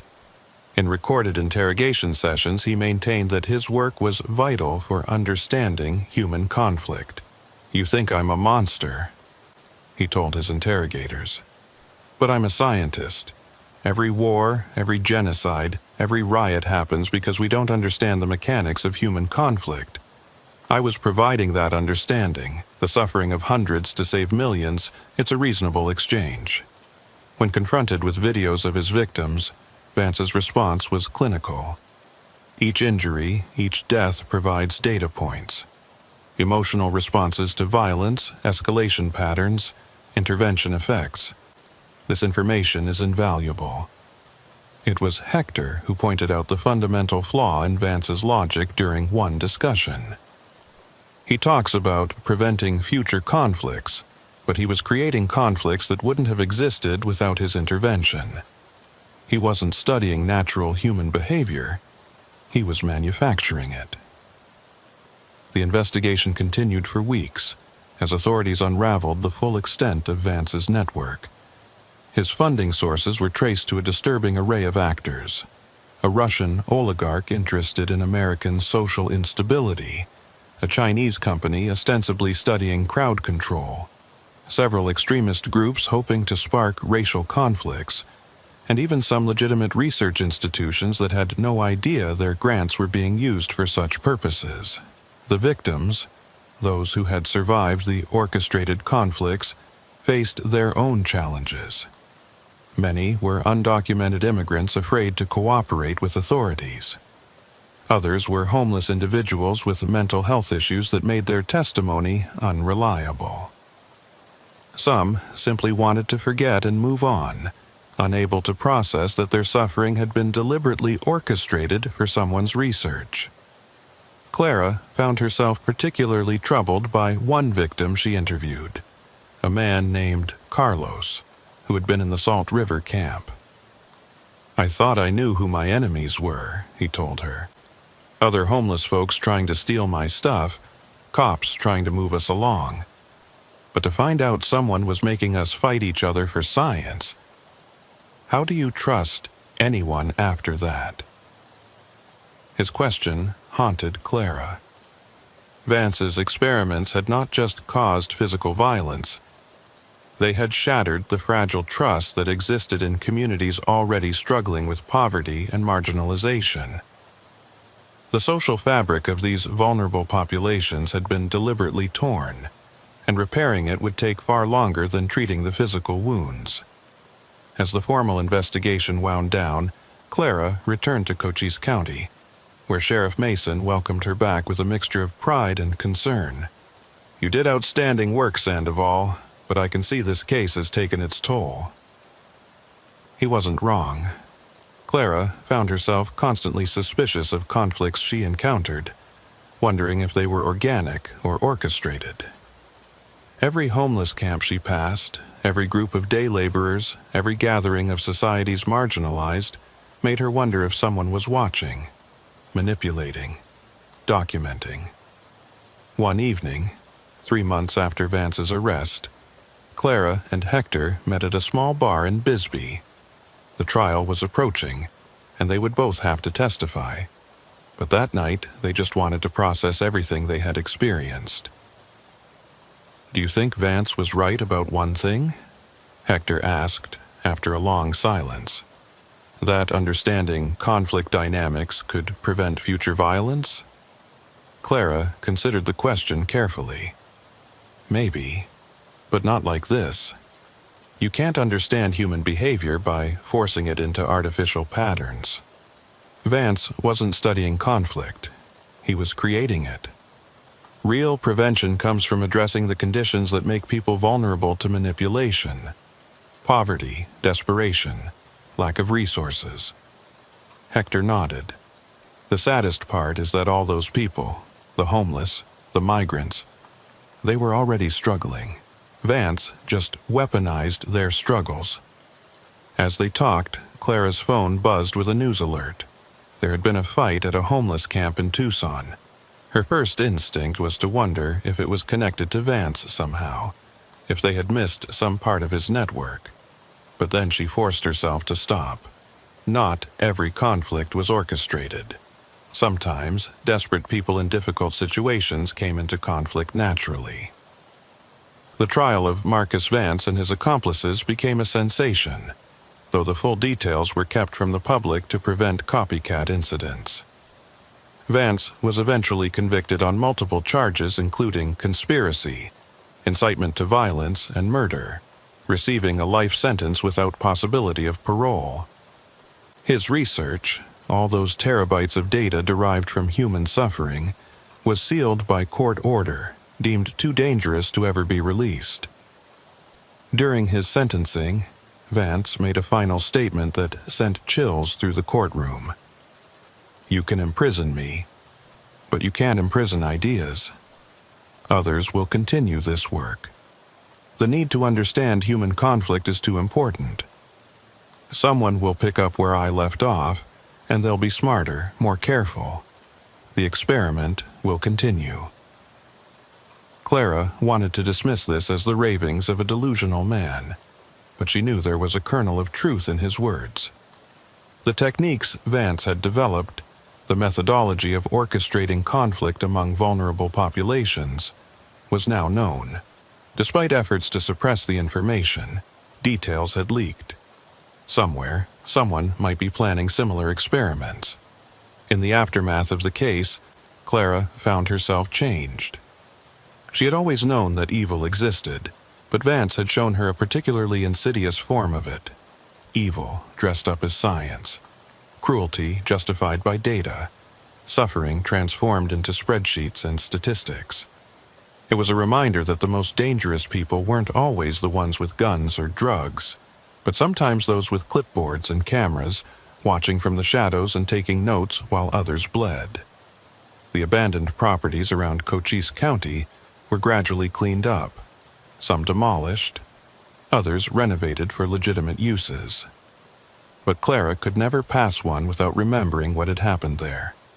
How desperation had been transformed into data points in a madman's research.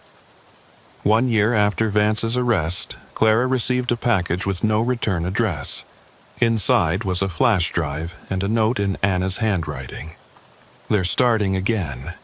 Different cities, different methods, but the same idea. Be ready." Clara stared at the flash drive, knowing that opening it would mean starting down another dark path. But she also knew she couldn't ignore it. Vance had been right about one thing.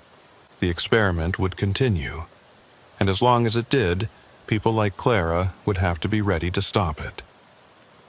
She inserted the flash drive into her computer, watching as files began to appear. Maps of new cities, lists of vulnerable populations, analysis of conflict potential. The methodology was different, more subtle than Vance's approach, but the core concept remained: turning human misery into data, orchestrating suffering for study. Clara picked up her phone and called Agent Park. "We have a problem," she said when he answered. "It's happening again." As she began to explain what she had found, Clara realized that her fight against those who would exploit society's most vulnerable was far from over. Vance had been stopped, but he had also been a proof of concept. Others had seen what was possible and were refining the approach.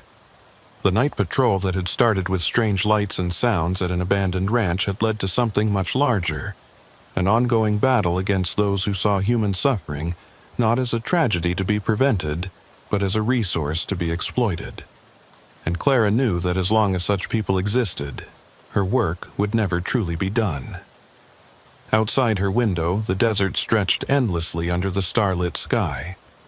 Somewhere out there, in abandoned buildings and forgotten corners, vulnerable people gathered seeking shelter and community. And somewhere else, predators watched and planned, seeing not human beings but subjects for their twisted experiments. Clara closed the files and prepared to begin again. The night patrol continued, not just through the physical darkness of the desert, but through the moral darkness of those who would turn poverty into a laboratory and desperation into data. She had chosen this path, to stand between the vulnerable and those who would exploit them. And despite the toll it took, despite the horrors she had witnessed, she would continue. Because if Vance's experiments had taught her anything, it was that evil flourished when good people looked away. And Clara Sandoval would never look away again. A monotonous silence reigned in the dispatch center of the Santa Cruz County Sheriff's Department. This was broken at 2:47 a.m. by the crackling sound of the radio. Teresa Quintero was working her third night shift. When she reached for her coffee cup, she found it empty. Despite having worked as a dispatch officer for 8 years, the night shifts at the Arizona-Mexico border were still as challenging as they had been in the early days. Only the environment she found herself in had become more familiar. "Unit 7, this is dispatch," she spoke into her headset, recognizing Sheriff Vicente Navarro's call sign before he even identified himself. After 5 years of working together, she knew the subtle patterns of his radio protocol, the way he paused before transmitting, the particular static signature of his vehicle's radio. "Dispatch, Unit 7. I'm approximately 12 miles south of Arivaca on Ruby Road, following up on that reported suspicious vehicle from earlier. No visual yet, but I'm approaching the coordinates the rancher provided." Teresa pulled up the incident report on her screen. A local rancher named Dale Morrison had called in around midnight, reporting a white van parked on a dirt road that bordered his property. Morrison said the vehicle had been there since at least sunset, hadn't moved, and appeared abandoned. In this part of Arizona, 30 miles from the Mexican border, abandoned vehicles often meant one of 3 things: mechanical failure, drug smuggling, or human trafficking. Sometimes all 3. "Copy that, Unit 7. Be advised, backup is approximately 45 minutes out if needed. Deputy Rodriguez is handling a domestic in Tubac." "Understood," Navarro replied, his voice carrying that particular mix of weariness and alertness that came from too many years patrolling these borderlands alone. Vicente Navarro had been sheriff of Santa Cruz County for 6 years, and at 48 he'd spent more than half his life in law enforcement. He'd started as a border patrol agent, switched to county law enforcement for better hours and the illusion of safer work, only to find himself still patrolling the same dangerous stretches of desert, just with different paperwork. The dirt road was barely visible in the darkness, marked only by the slightly different texture of packed earth against the surrounding desert. His headlights swept across Ocotillo and Palo Verde trees, their shadows creating dancing patterns that could hide anything or nothing. The GPS on his dashboard showed he was getting close to Morrison's reported location, a stretch of unnamed road that appeared on no official maps, but was well known to locals, smugglers, and law enforcement alike. Then he saw it. A white Ford Transit van, sitting at an odd angle about 50 yards off the road, partially hidden behind a cluster of mesquite trees. The positioning was deliberate, meant to conceal the vehicle from casual observation, but not quite hidden enough to be completely invisible. This was either amateur work or someone wanted it to be found eventually.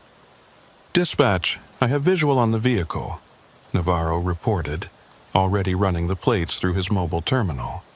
"White Ford Transit, Arizona plates." He squinted through his binoculars. "Kilo Romeo 74391. Teresa's fingers flew across her keyboard. "Unit 7, plates come back to a rental company in Phoenix. Rented 5 days ago to Michael Thompson. Address listed as a hotel in Phoenix. Running Thompson now."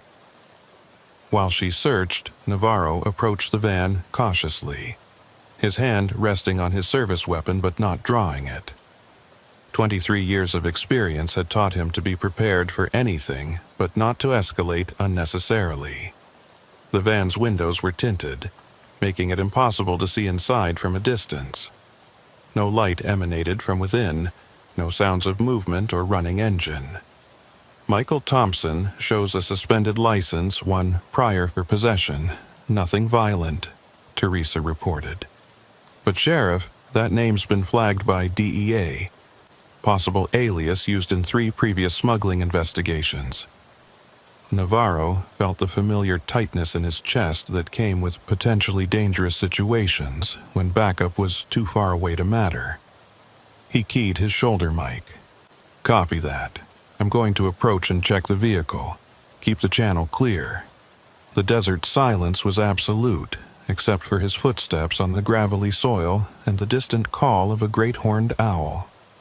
As he got closer, he could see that the van's driver's side door was slightly ajar, the dome light off despite the door being open. That meant either the battery was dead or someone had deliberately disabled the interior lights, a common smuggler's modification. "Sheriff's Department," Navarro announced loudly, his voice carrying across the empty desert. "Anyone in the vehicle, make yourself known." Silence. He approached the driver's door, flashlight in his left hand, right hand still on his weapon. Through the gap in the door, he could see the driver's seat was empty.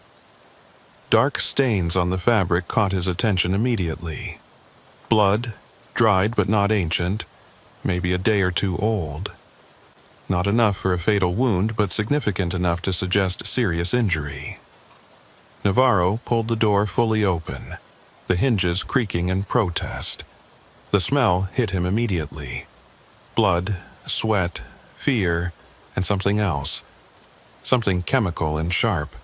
The dashboard had been torn apart, wires hanging loose where electronics had been hastily removed. The police radio mount was empty, but marks in the dust showed something had been there recently. "Dispatch, vehicle is abandoned. Signs of blood in the driver's area. Dashboard has been stripped.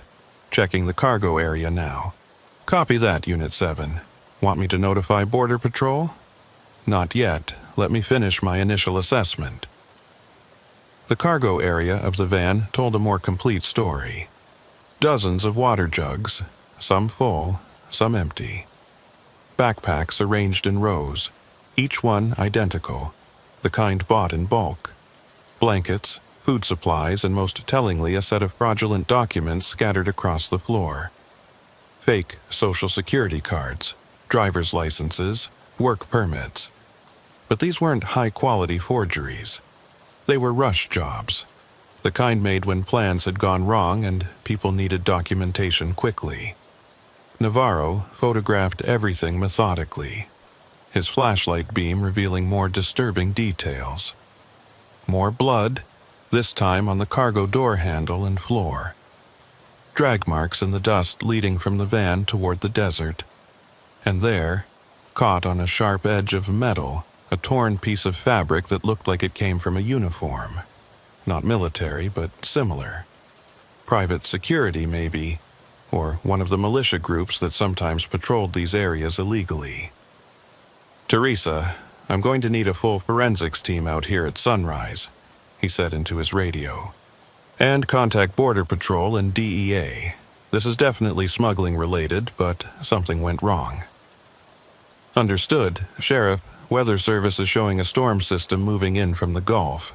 Expected to hit your area around dawn. You want to wait for backup before investigating further? Navarro looked at the drag marks leading into the desert. If there were injured people out there, waiting until dawn might be too late. But following potential smugglers into the desert alone at night was exactly the kind of decision that got law enforcement officers killed in these borderlands. I'm going to follow the trail a short distance, see if there's anyone who needs immediate medical attention, he decided. Keep the channel open. If I don't check in every 10 minutes, send everything you've got. Vicente, please be careful, Teresa said, dropping protocol and using his first name. They'd known each other too long for her to hide her concern. He followed the drag marks by flashlight, his boots crunching on the desert floor. The trail led through a gap in a barbed wire fence that marked the edge of Morrison's ranch and into federal land. About 100 yards from the van, he found the first grave. It was shallow, hastily dug, the disturbed earth obvious even in the darkness. A boot protruded from one end, and the smell of decomposition, while faint, was unmistakable. Navarro photographed the site without disturbing it, then noticed something that made his blood chill. There were more disturbed areas nearby. 3, 4, maybe 5 similar patches of recently moved earth. Dispatch, I've found what appears to be multiple burial sites, shallow graves recently dug. We're looking at a major crime scene here. Before Teresa could respond, Navarro heard something that made him freeze. Voices carried on the night wind, speaking Spanish. They were some distance away, but getting closer. He clicked off his flashlight and moved behind a large saguaro cactus, drawing his weapon for the first time. The voices grew clearer. At least 3 men, maybe more.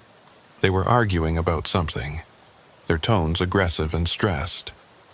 Navarro's Spanish was fluent, a necessity in this region, and what he heard made the situation even more concerning. Told you we should have burned the van. The sheriff will find them eventually. Doesn't matter. We'll be across by then. What about the American? He knows too much. They were maybe 50 yards away now, moving through the desert with the confidence of people who knew the terrain well.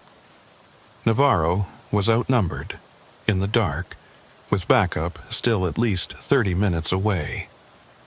He keyed his radio as quietly as possible. Multiple subjects approaching my position, at least 3 possibly armed, requesting immediate backup. All units are responding, Sheriff. ETA 25 minutes for the closest unit. 25 minutes might as well have been 25 hours. The men were getting closer, and from their conversation, it was clear they were returning to either clean up the scene or finish whatever had been started. Navarro had 2 options: retreat to his vehicle and wait for backup, potentially losing valuable evidence and possibly witnesses, or stay hidden and gather intelligence. A third option presented itself when one of the men said, "Check the van first. Make sure we didn't leave anything that could identify the operation." They were splitting up. This was both an opportunity and a danger. Navarro could potentially isolate and apprehend one suspect, but it also meant threats from multiple directions. He made his decision quickly, moving silently back toward the van, hoping to position himself to intercept whoever was sent to check it. He had barely taken position behind a cluster of rocks near the van when a figure emerged from the darkness. Young, maybe mid-20s, wearing military-style tactical gear, but carrying himself like someone playing soldier rather than actual military. The assault rifle in his hands, however, was very real. The man approached the van cautiously, clearly nervous. He was alone, the others having continued toward the burial sites. This was Navarro's best chance, possibly his only chance.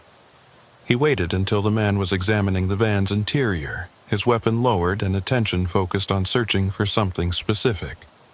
"Sheriff's Department, drop your weapon and show your hands." The man spun around, raising his rifle instinctively. Navarro had a split second to make a decision that would be scrutinized by review boards and lawyers for months to come. The muzzle of the rifle swung toward him, and training took over. 2 shots, center mass. The man crumpled, his rifle clattering on the rocks. The sound of gunfire in the desert night was like thunder, echoing off the distant mountains. Immediately, shouts erupted from the direction of the burial sites. Navarro grabbed the fallen man's rifle and took cover behind the van, knowing he had seconds before the others arrived. "Shots fired. Officer needs assistance," he called into his radio, no longer concerned about noise discipline. "All units expediting. Vicente, what's your status?" Teresa's voice was tight with controlled panic. "1 suspect down, multiple armed subjects approaching. I'm taking cover behind the van." The first shots came from his left, muzzle flashes in the darkness followed by the distinctive crack of bullets passing nearby.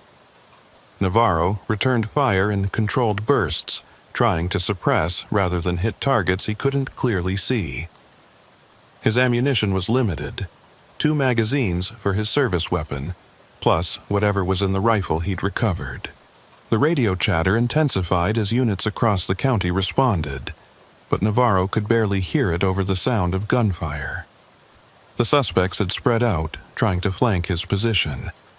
He moved constantly, using the van as mobile cover, but he knew it was only a matter of time before they surrounded him completely. Then, suddenly, the shooting stopped. The desert returned to silence except for the ringing in Navarro's ears. He stayed low, scanning for movement, wondering if they were repositioning or if something else had happened. A voice called out in accented English, "Sheriff, we don't want to kill a cop. This isn't about you. Just let us leave and everyone lives." "You know I can't do that," Navarro responded, trying to pinpoint the speaker's location. "Throw down your weapons and surrender. Backup is already en route." 5 minutes away, Vicente," Teresa whispered in his earpiece. "Border Patrol has a helicopter inbound too, ETA 8 minutes. 5 minutes. He just had to survive 5 more minutes." But then he heard something that changed everything. A woman's scream, coming from the direction of the burial sites. It was muffled, as if someone was trying to keep her quiet, but the terror in it was unmistakable. "You hear that, Sheriff?" the voice called out again. "We found something you missed. Pretty young thing was hiding in a hole out here. Now, you can keep playing hero, or you can let us go and we leave her here alive. Your choice." Navarro's mind raced.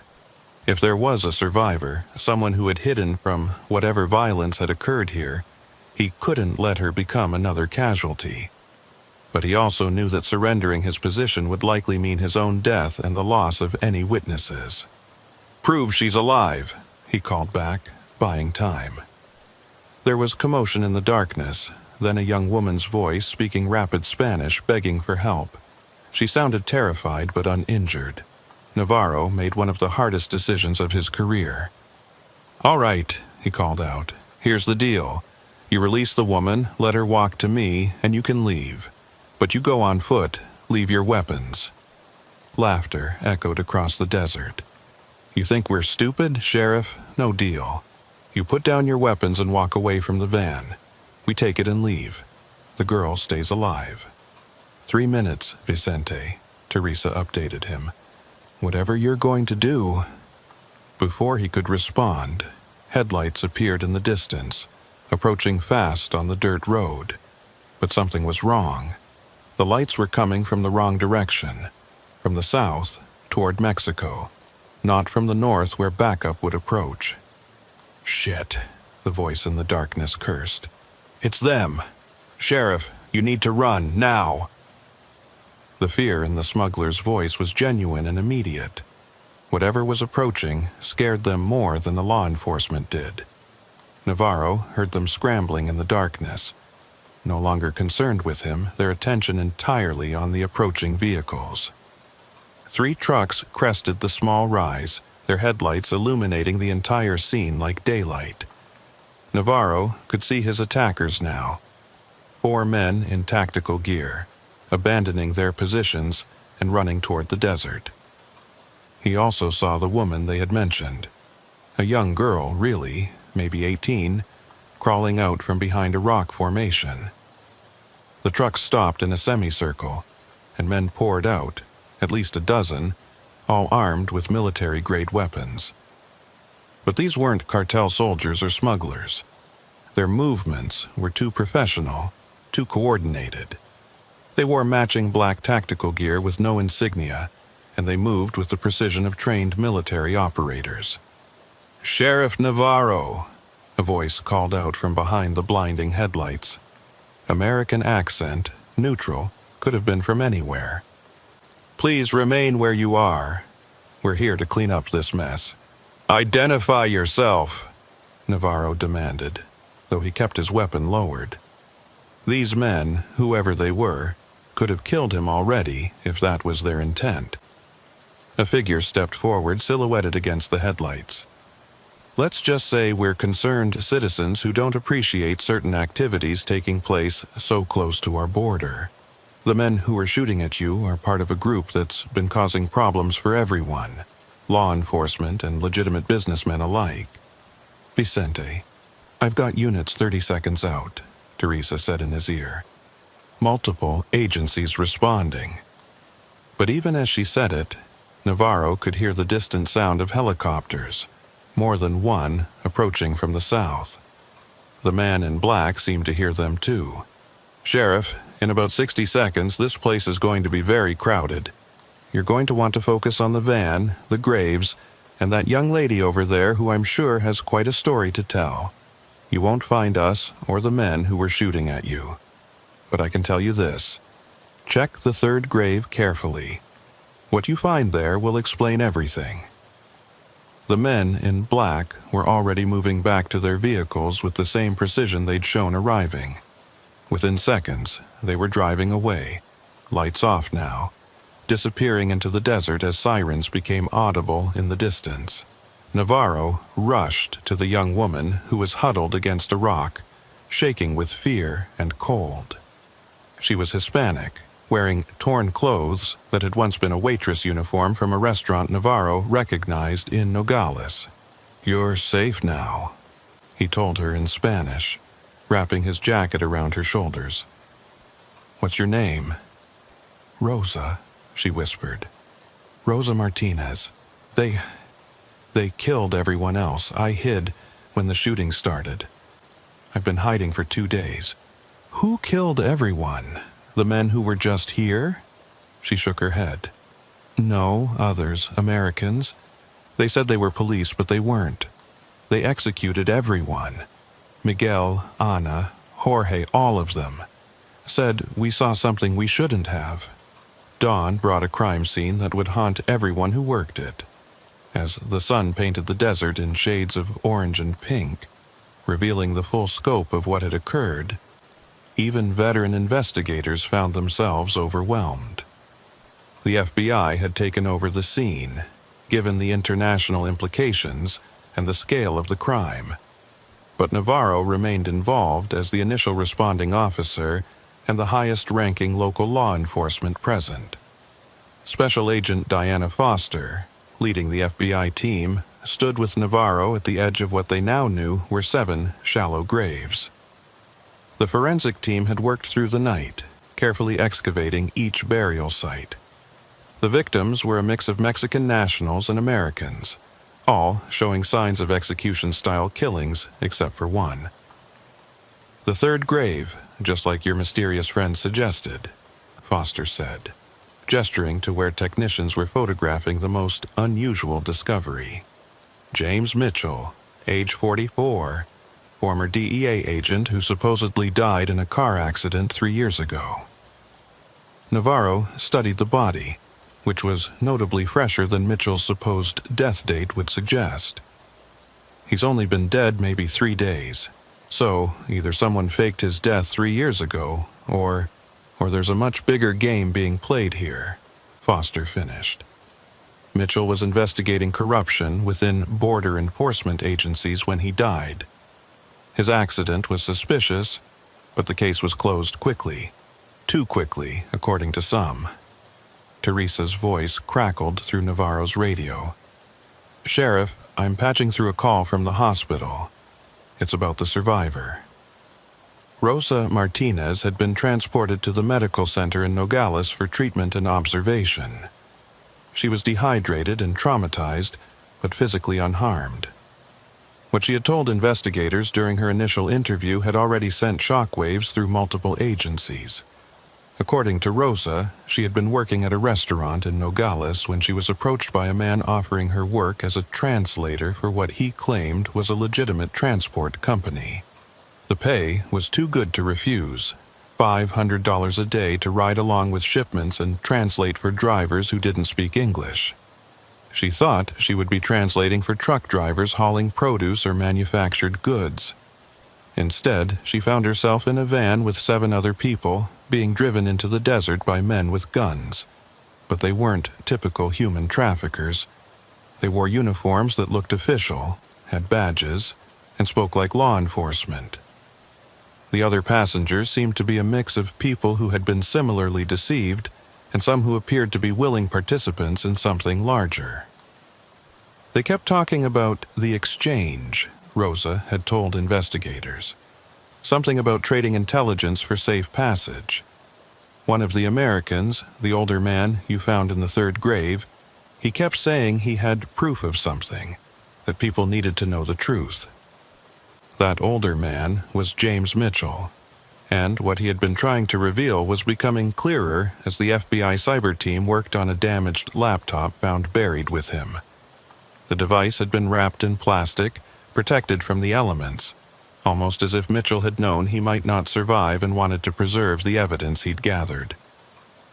"Sheriff," Agent Foster called from the mobile command unit they'd established. "You need to see this." On the laptop screen were dozens of files. Financial records, photographs, recorded conversations. Mitchell had spent his supposed death investigating a network of corrupt officials on both sides of the border who were facilitating not just drug smuggling but something more sinister: the trafficking of intelligence and weapons to unknown buyers. "Look at this." Foster pointed to a spreadsheet. Border Patrol schedules, DEA operation plans, even FBI surveillance details. Someone was selling our operational intelligence to the cartels. But that's not the worst part. She opened another file, this one containing satellite imagery and technical specifications.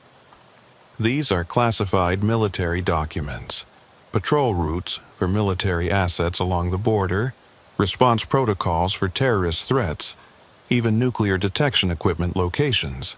This goes way beyond simple corruption. Navarro felt a chill despite the rising desert heat. Who was Mitchell planning to give this to? According to his notes, he had arranged a meeting with a journalist from the Washington Post. But someone found out. The massacre here was about stopping that information from getting out. The young woman's survival suddenly made more sense.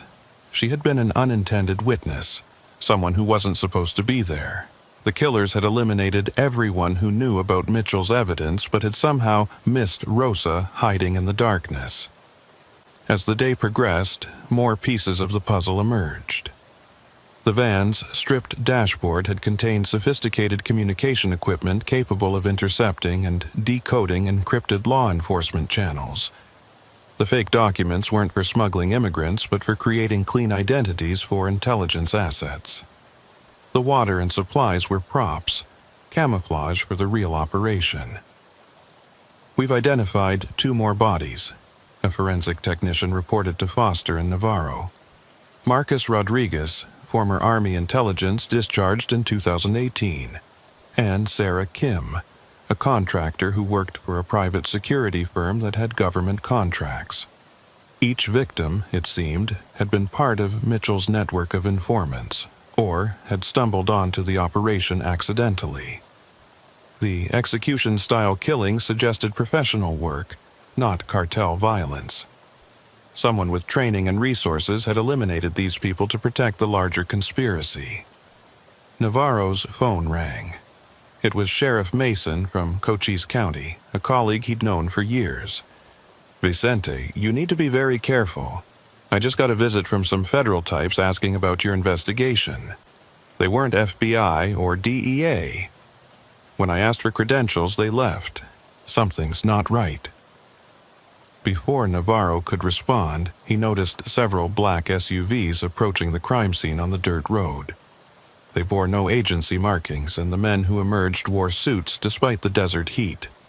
One of them, a tall man with prematurely gray hair, walked directly toward Foster and Navarro.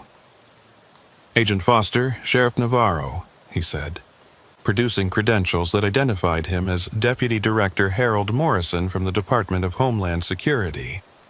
"I'm afraid this investigation is now under federal jurisdiction. We'll need all evidence and documentation transferred to our team immediately."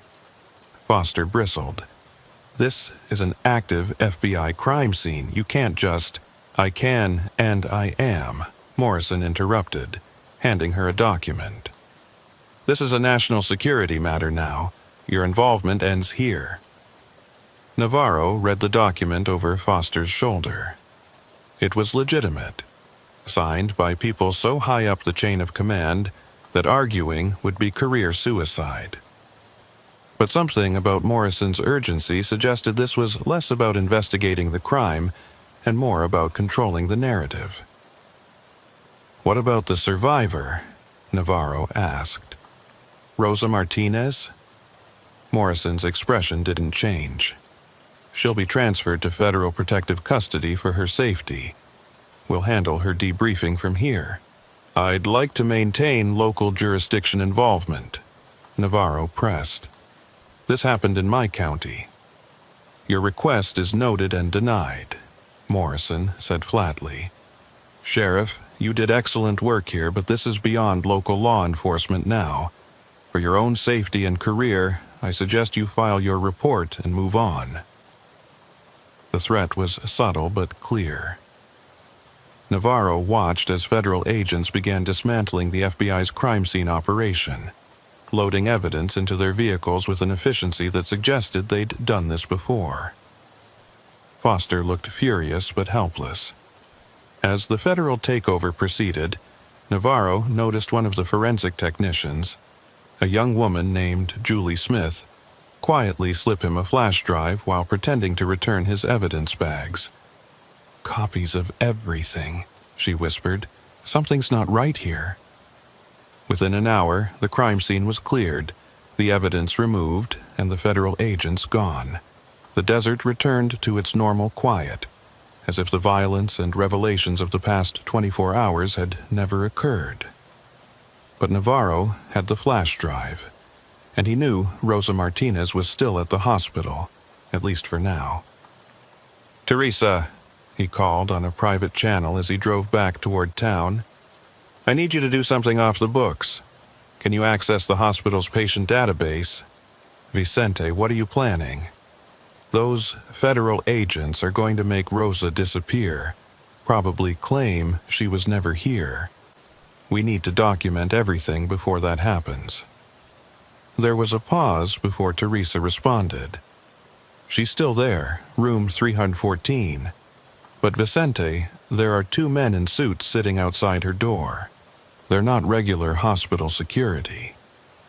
Navarro made a decision that would define the rest of his career and possibly his life. He turned his vehicle toward the hospital, knowing he was about to cross lines that couldn't be uncrossed. But Mitchell had died trying to expose something. 7 other people had been murdered to keep it secret, and Rosa Martinez was the only witness left who could tell the truth. The hospital parking lot was busy with morning shift changes, providing good cover as Navarro entered through the emergency department. He knew the layout well from years of interviewing victims and suspects here. Room 314 was on the 3rd floor, in the section reserved for patients requiring security or protection. He took the stairs, avoiding the main elevators where he might be seen by the federal agents.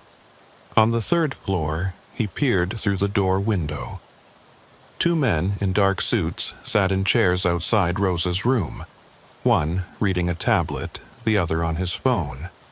They looked bored, complacent, not expecting trouble. Navarro pulled out his phone and called Teresa. "I need you to call the hospital and report a disturbance in the emergency department. Something that would require security response. Vicente, this is—" "I know what it is. Will you do it?" "Of course. Be careful." Within minutes, Navarro heard the hospital intercom calling for security to respond to the emergency department. The two agents looked at each other, debating. Finally, one stood and walked toward the elevators, probably to check if the disturbance was related to their mission. Navarro waited until the man was gone, then walked confidently down the hallway, his sheriff's uniform and badge giving him apparent legitimacy. The remaining agent looked up from his phone. "Sheriff Navarro," the agent said, recognizing him from the crime scene. "You're not supposed to be here." "Just need 5 minutes with the witness," Navarro said calmly. "Final questions for my report. No one sees her without Director Morrison's approval." Navarro nodded, as if accepting this, then suddenly grabbed the agent's phone and shoved him backward. The man, caught off guard, stumbled over his chair.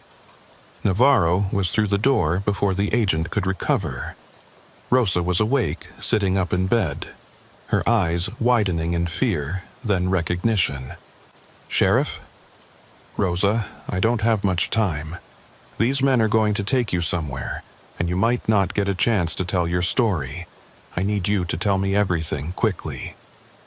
Behind him, he could hear the agent calling for backup. They had maybe 2 minutes before the room flooded with federal agents. Rosa spoke rapidly in Spanish, her words tumbling out. "The American, Mitchell, he talked to me before they killed him. He said the corruption goes all the way to Washington. People in Homeland Security, CIA, even Congress. They're selling secrets to anyone who pays. Cartels, foreign governments, terrorists." He had proof on his computer. "Did he say who specifically?" "Morrison. He mentioned that name. Said Morrison was the cleanup man, the one who makes problems disappear. And there's something else. Mitchell said there's a place in the desert, an old military installation that's supposed to be abandoned. Grid reference." She closed her eyes, trying to remember. 77 November 45 West. He said that's where they coordinate everything. The door burst open.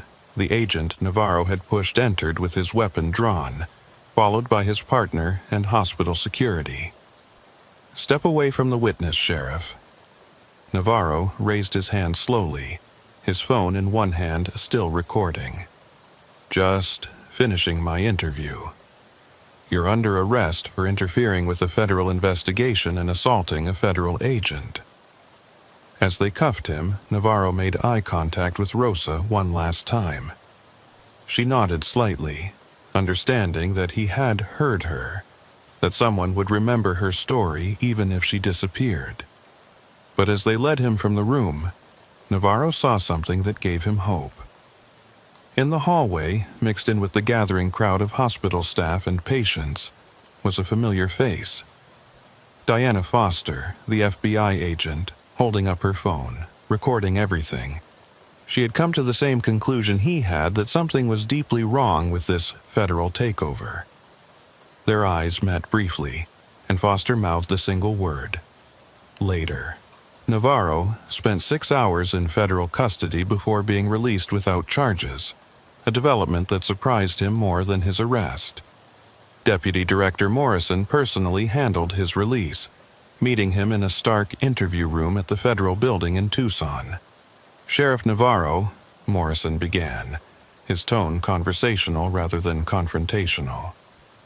"You're a good cop, 23 years of exemplary service, commendations for bravery, respected by your community.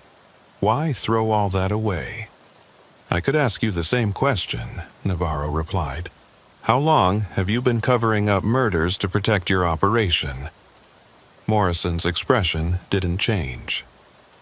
You've misunderstood the situation. What Mitchell thought he discovered, what that girl thinks she knows, it's all fragments of something much more complex. Yes, there are operations along the border that require secrecy. Yes, sometimes those operations involve working with unsavory individuals, but it's all in service of national security. Selling classified information to cartels is national security?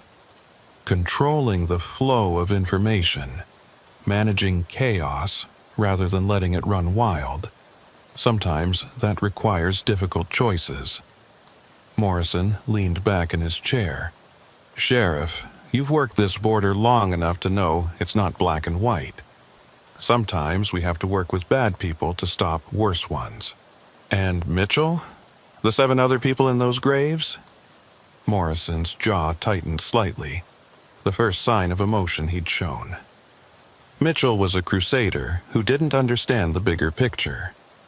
His investigation would have exposed operations that have prevented terrorist attacks, stopped weapons of mass destruction from entering the country, saved thousands of lives.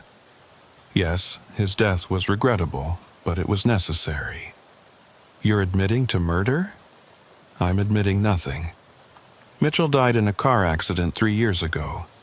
The body you found was someone else, a smuggler who happened to have similar physical characteristics. The DNA tests will confirm this. Navarro understood the threat implicit in Morrison's words. The evidence would be whatever Morrison decided it would be. But he also had cards to play. Rosa Martinez recorded her entire experience. She uploaded it to the cloud before your men picked her up. If anything happens to her or me, that recording goes public. Morrison smiled, but it didn't reach his eyes. Miss Martinez is in protective custody for her own safety. She witnessed a cartel execution and her life is in danger. We're relocating her with a new identity, a generous resettlement package, and the chance for a new life. Isn't that what's best for her? If she agrees to forget what she saw. If she agrees to accept the truth of what she saw, a cartel hit that eliminated smugglers and unfortunate bystanders. You found evidence of human trafficking, which you heroically interrupted. There will even be a commendation in it for you, Sheriff. Maybe a federal task force position if you're interested. The offer was clear. Play along and be rewarded, or resist and face the consequences. Navarro had seen this game before, though never at this level. I need to think about it, he said finally. Morrison stood. You have 24 hours. After that, well, the desert is a dangerous place. Deputies sometimes don't come home from patrol. Accidents happen. After his release, Navarro drove aimlessly for an hour, checking for surveillance, before pulling into a truck stop near Sonoita. He was unsurprised when Diana Foster appeared at his table 10 minutes later, sliding into the booth across from him. Interesting day, she said quietly. You could say that. Coffee? They ordered, making small talk until the waitress was gone. Then Foster leaned forward. I've been investigating Morrison and his network for 2 years. Mitchell was my informant. Navarro wasn't entirely surprised. FBI Internal Affairs? Something like that. There's a joint task force, very small, very secret, investigating corruption at the highest levels of border security. Morrison is just middle management in something much bigger. She pulled out a tablet, showing him a complex organizational chart. This is what we've mapped so far. It includes officials from Homeland Security, CIA, DEA, Border Patrol, and at least 3 members of Congress. They call themselves the Line, as in holding the line against chaos. They believe the official government is too constrained by laws and oversight to effectively protect the country. So they created their own shadow operation. Exactly. They facilitate certain smuggling operations to maintain control over the criminal networks. They sell intelligence to cartels to keep them fighting each other rather than uniting. They eliminate threats to their operation, whether those threats are criminals, terrorists, or federal agents who get too close to the truth. Navarro studied the chart, recognizing several names, people he'd worked with or reported to over the years. How deep does this go? We don't know. Mitchell was close to finding out when they discovered him. The massacre at the border was about eliminating him and anyone he might have told about his investigation. What about Rosa Martinez? Foster's expression darkened. She's the key. She's the only surviving witness to the execution, the only one who can testify that it wasn't a cartel hit. But Morrison has her, and we can't get a warrant without revealing our investigation. Navarro pulled out the flash drive Julie Smith had given him. The forensic technician made copies of everything before Morrison's team seized it. Foster's eyes widened. That could be enough to get federal warrants to bring this whole thing down, but we need Rosa's testimony to make it stick. Morrison gave me 24 hours to decide whether to play along. He doesn't know you're investigating him? As far as he knows, I'm just an FBI agent who got pulled off an interesting case. But Vicente, if you cross him, he will kill you. He's done it before. Navarro thought about his 23 years in law enforcement, about the oath he'd taken, about the bodies in those shallow graves. Then we have 24 hours to find Rosa and bring down the line. They spent the next hours planning. Foster would use the flash drive evidence to expedite federal warrants while maintaining the appearance of accepting the case reassignment. Navarro would pretend to agree to Morrison's terms while trying to locate Rosa. Teresa proved instrumental in the search. Using her access to various law enforcement databases, she tracked the federal vehicles that had transported Rosa from the hospital. They had driven north toward Phoenix, but then disappeared from traffic cameras near an Air Force base. They're probably holding her at a federal safe house, Foster said, studying the map. Morrison has access to several in Arizona, black sites used for witness protection or interrogation. How do we find the right one? We don't. We make Morrison bring her to us. The plan Foster proposed was dangerous but clever. Navarro would agree to Morrison's terms but insist on personally delivering Rosa to her new identity placement, claiming he needed to ensure her safety for his own conscience. Morrison, believing he had won, might agree to maintain Navarro's cooperation. That evening, Navarro called Morrison. "I'm in, but I have conditions." "You're hardly in a position to make demands, Sheriff. I need to know Rosa is safe. I need to see her relocated personally. You do that, and I'll not only stay quiet, I'll actively support your narrative. I'll even help identify others who might be problems for you." There was a long pause. "You're asking to be brought deeper into the operation." "I'm being pragmatic. You're right about the border. Sometimes we need to make hard choices, but I need to know the people under my protection are safe." "Very well. Tomorrow morning, 6 a.m., the abandoned Rocking K Ranch off Highway 82. Come alone. You'll escort Miss Martinez to her relocation point. After that, you're one of us." After the call, Navarro contacted Foster. "It's set. Rocking K Ranch, 6 a.m. That's 40 miles from any backup. If this goes wrong, then you'll have what you need on that flash drive to finish this without me." They refined their plan through the night. Foster would position FBI tactical teams just outside the area, ready to move in when Rosa was confirmed present. The goal was to extract Rosa and arrest Morrison simultaneously, but everyone knew the chances of everything going smoothly were slim. At 5:30 a.m., Navarro drove toward the Rocking K Ranch, the sunrise painting the mountains blood red. The abandoned ranch had been a crime scene before, a place where drug deals went bad and bodies were occasionally found. It was isolated enough that gunfire wouldn't attract attention and close enough to Mexico that bodies could disappear across the border. He arrived to find 3 black SUVs already there. Morrison standing beside one with two other men. There was no sign of Rosa. "Sheriff," Morrison greeted him. "Glad you could make it. Miss Martinez is in the vehicle.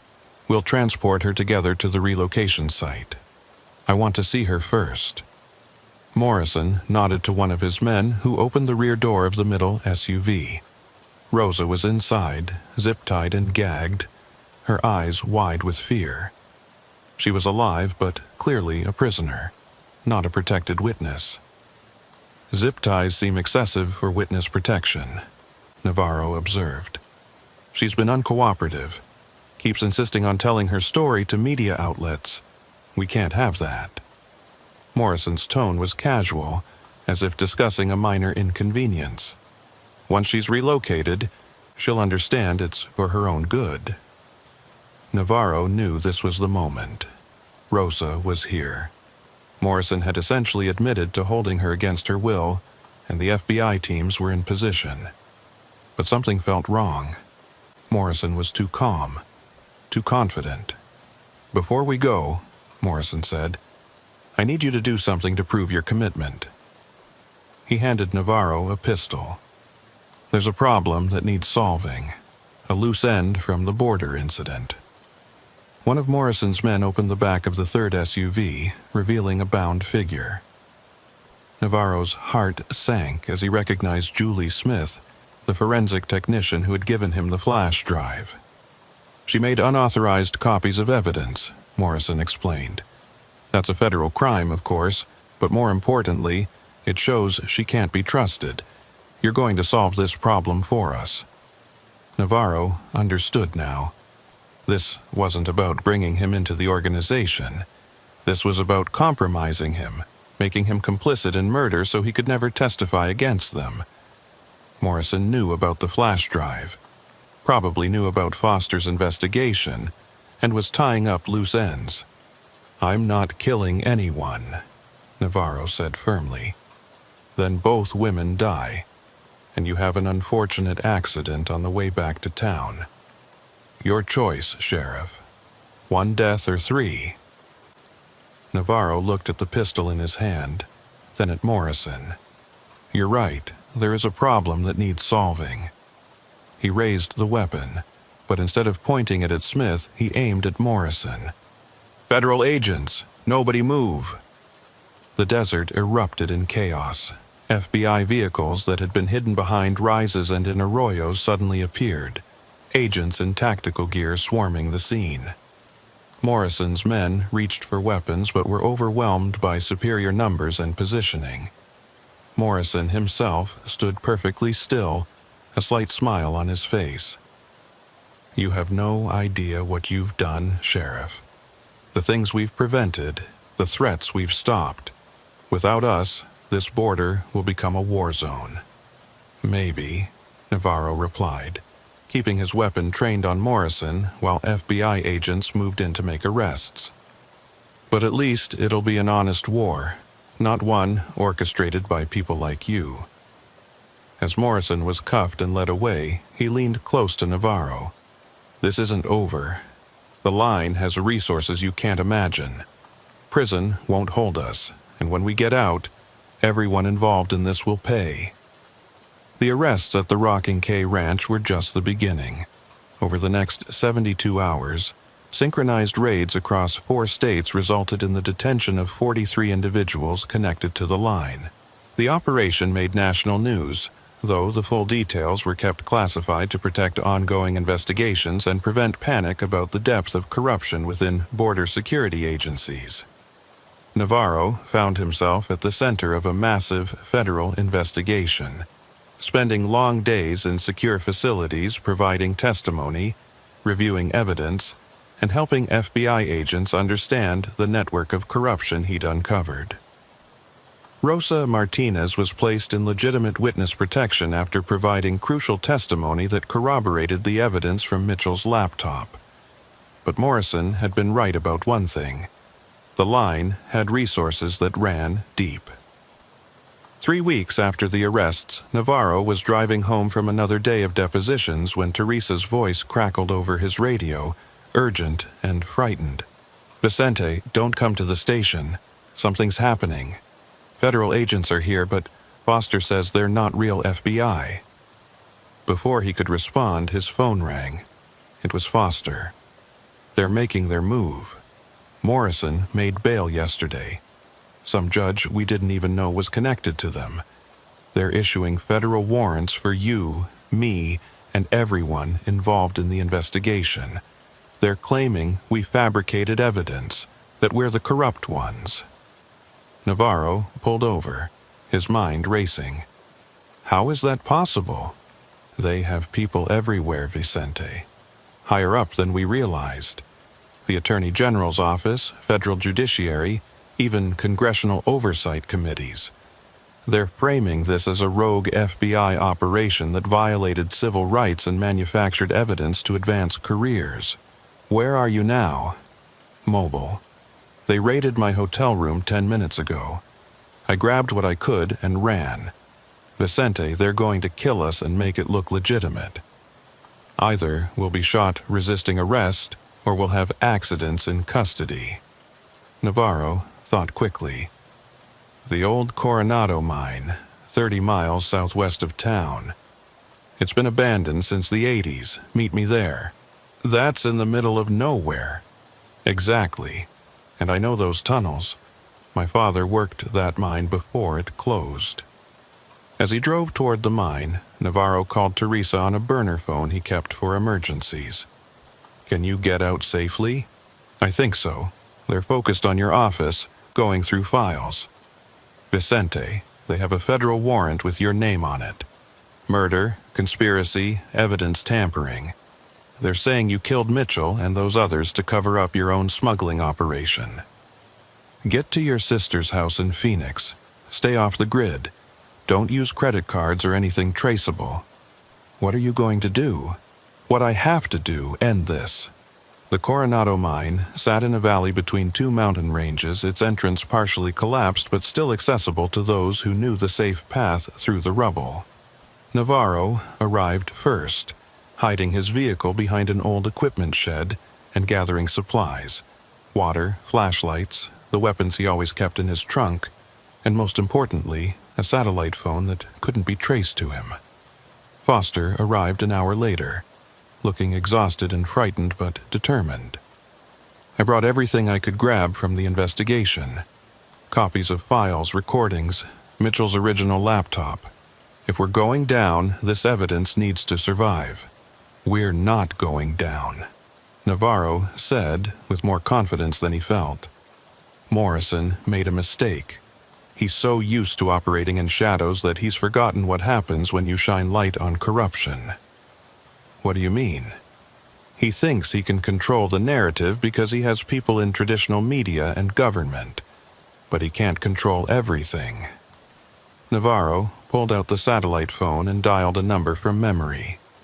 It belonged to Maria Santos, an independent journalist who had been investigating border corruption for years.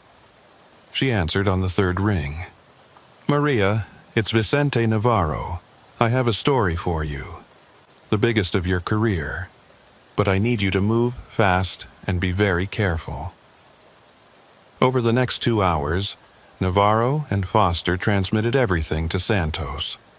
Documents, recordings, photographs, testimonies. The journalist had connections with WikiLeaks and several international news organizations that operated beyond the reach of U.S. government pressure. This is incredible, Santos said over the phone. But they'll destroy you for releasing this. They're going to destroy us anyway, Navarro replied. At least this way, the truth survives. While they waited for Santos to begin publishing, they prepared for the inevitable response. The mine provided good defensive positions, with multiple exits through old ventilation shafts if they needed to escape. But both knew they were simply buying time. The first story broke online at sunset. Massive corruption network discovered in U.S. border security. Within an hour, it was trending globally. Santos had been smart, releasing through multiple platforms simultaneously, making it impossible to suppress. Morrison's response came at midnight. Navarro heard them before he saw them. Vehicles approaching without headlights, the sound of helicopters in the distance. He and Foster had taken position deep in the mine, where the narrow tunnels would neutralize the advantage of numbers. "Sheriff Navarro, Agent Foster." Morrison's voice echoed through the mine entrance, amplified by a megaphone. "You're under arrest for treason, murder, and conspiracy. Come out peacefully, and you'll receive due process." "Due process like Mitchell got?" Navarro shouted back. "Mitchell was a traitor who endangered national security. You've done the same. But I'm offering you a chance he didn't get. Surrender, recant your false accusations, and you'll serve your time in minimum security. You might even survive your sentences." Foster whispered to Navarro. "He's stalling. They're probably sending teams through the other entrances." Navarro nodded. They had anticipated this, rigging noisemakers and primitive alarms at the alternate entrances. It wasn't much, but it would give them warning. "Morrison," Navarro called out. "The story's already out. The whole world knows about the line. It's over." "Stories can be discredited, Sheriff. We've already released evidence of your corruption, your connections to cartels. By tomorrow, you'll be the most wanted man in America. A corrupt sheriff who killed federal agents to protect his smuggling operation." A tin can filled with pebbles clattered somewhere deeper in the mine. One of their alarms. Foster pointed her weapon toward the sound, while Navarro kept watching the main entrance. "Here's what I don't understand, Morrison," Navarro said, buying time while trying to locate the intrusion. "You had everything. Power, resources, control. Why risk it all for what? Money? Money?" Morrison laughed. "This was never about money. It was about saving this country from itself. The official government is paralyzed by politics, by laws that protect criminals more than citizens. We did what needed to be done. You became the criminals you claimed to fight. We became what the situation required, and will continue, long after you're dead and forgotten." The attack came from 3 directions simultaneously. Smoke grenades rolled into the main tunnel, while teams breached the side entrances. Navarro and Foster fell back deeper into the mine, using their knowledge of the layout to stay ahead of their pursuers. The firefight was brief but intense. In the confined spaces of the mine tunnels, every shot was deafening, muzzle flashes blinding in the darkness. Navarro took a round in the shoulder. Foster was grazed across the ribs, but they managed to reach the old elevator shaft that served as their fallback position. "The ladder's gone," Foster said, looking down the shaft that dropped into deeper levels of the mine. "There's another way," Navarro gasped, pressing his hand against his bleeding shoulder. "Old ventilation tunnel. My father showed me when I was a kid." They could hear Morrison's men advancing, cautious now after losing 2 of their team to the defenders' ambush. The ventilation tunnel was barely wide enough for a person to crawl through, and it angled upward at a steep grade. With their injuries, it would be agony, but it was their only chance. As they climbed, Navarro could hear Morrison below, his voice carrying up the shaft. "Seal all exits. If they won't come out, they can die in there. We'll say they committed suicide rather than face justice." The tunnel seemed endless, and several times Navarro thought he would pass out from pain and blood loss, but Foster kept pushing him forward, and finally, after what felt like hours but was probably only minutes, they emerged on the mountainside above the mine. Below, they could see Morrison's men surrounding the mine entrances, setting up equipment to seal them permanently. But they also saw something else. News vans arriving on the access road, helicopters with media markings circling overhead. "Santos did it," Foster breathed. "She got the media here." Morrison couldn't kill them now, not with dozens of cameras recording everything, but he could still control the narrative if they were arrested. They needed one more piece of leverage. Navarro pulled out the satellite phone with his good arm and dialed a number Rosa Martinez had given him, one she said Mitchell had told her to use only in absolute emergency. The voice that answered was elderly but sharp. "Yes? This is Sheriff Vicente Navarro. Mitchell gave this number to Rosa Martinez. He said you could help if the line tried to bury the truth." There was a pause. "Is James really dead?" "Yes, sir. Murdered by Harold Morrison and his network."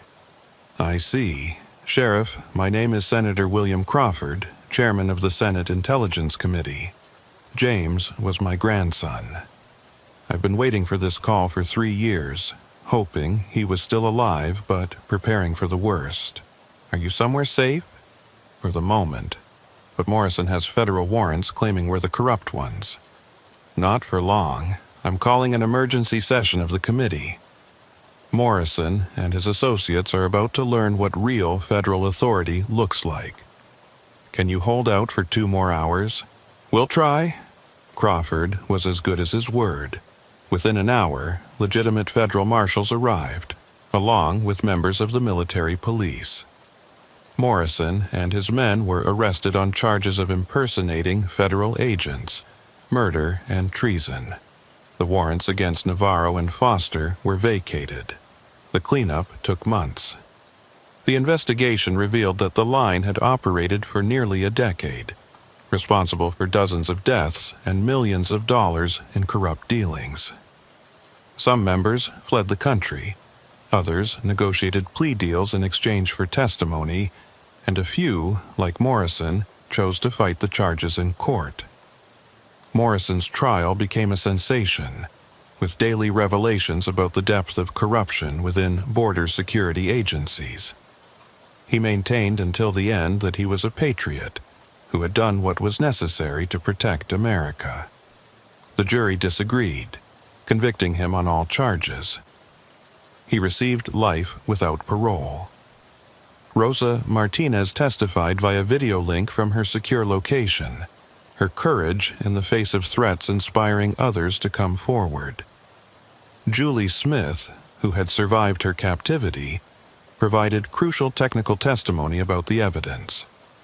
Even the mysterious men in black who had appeared at the original crime scene were revealed to be members of a Mexican Special Forces unit that had been tracking the line's activities south of the border.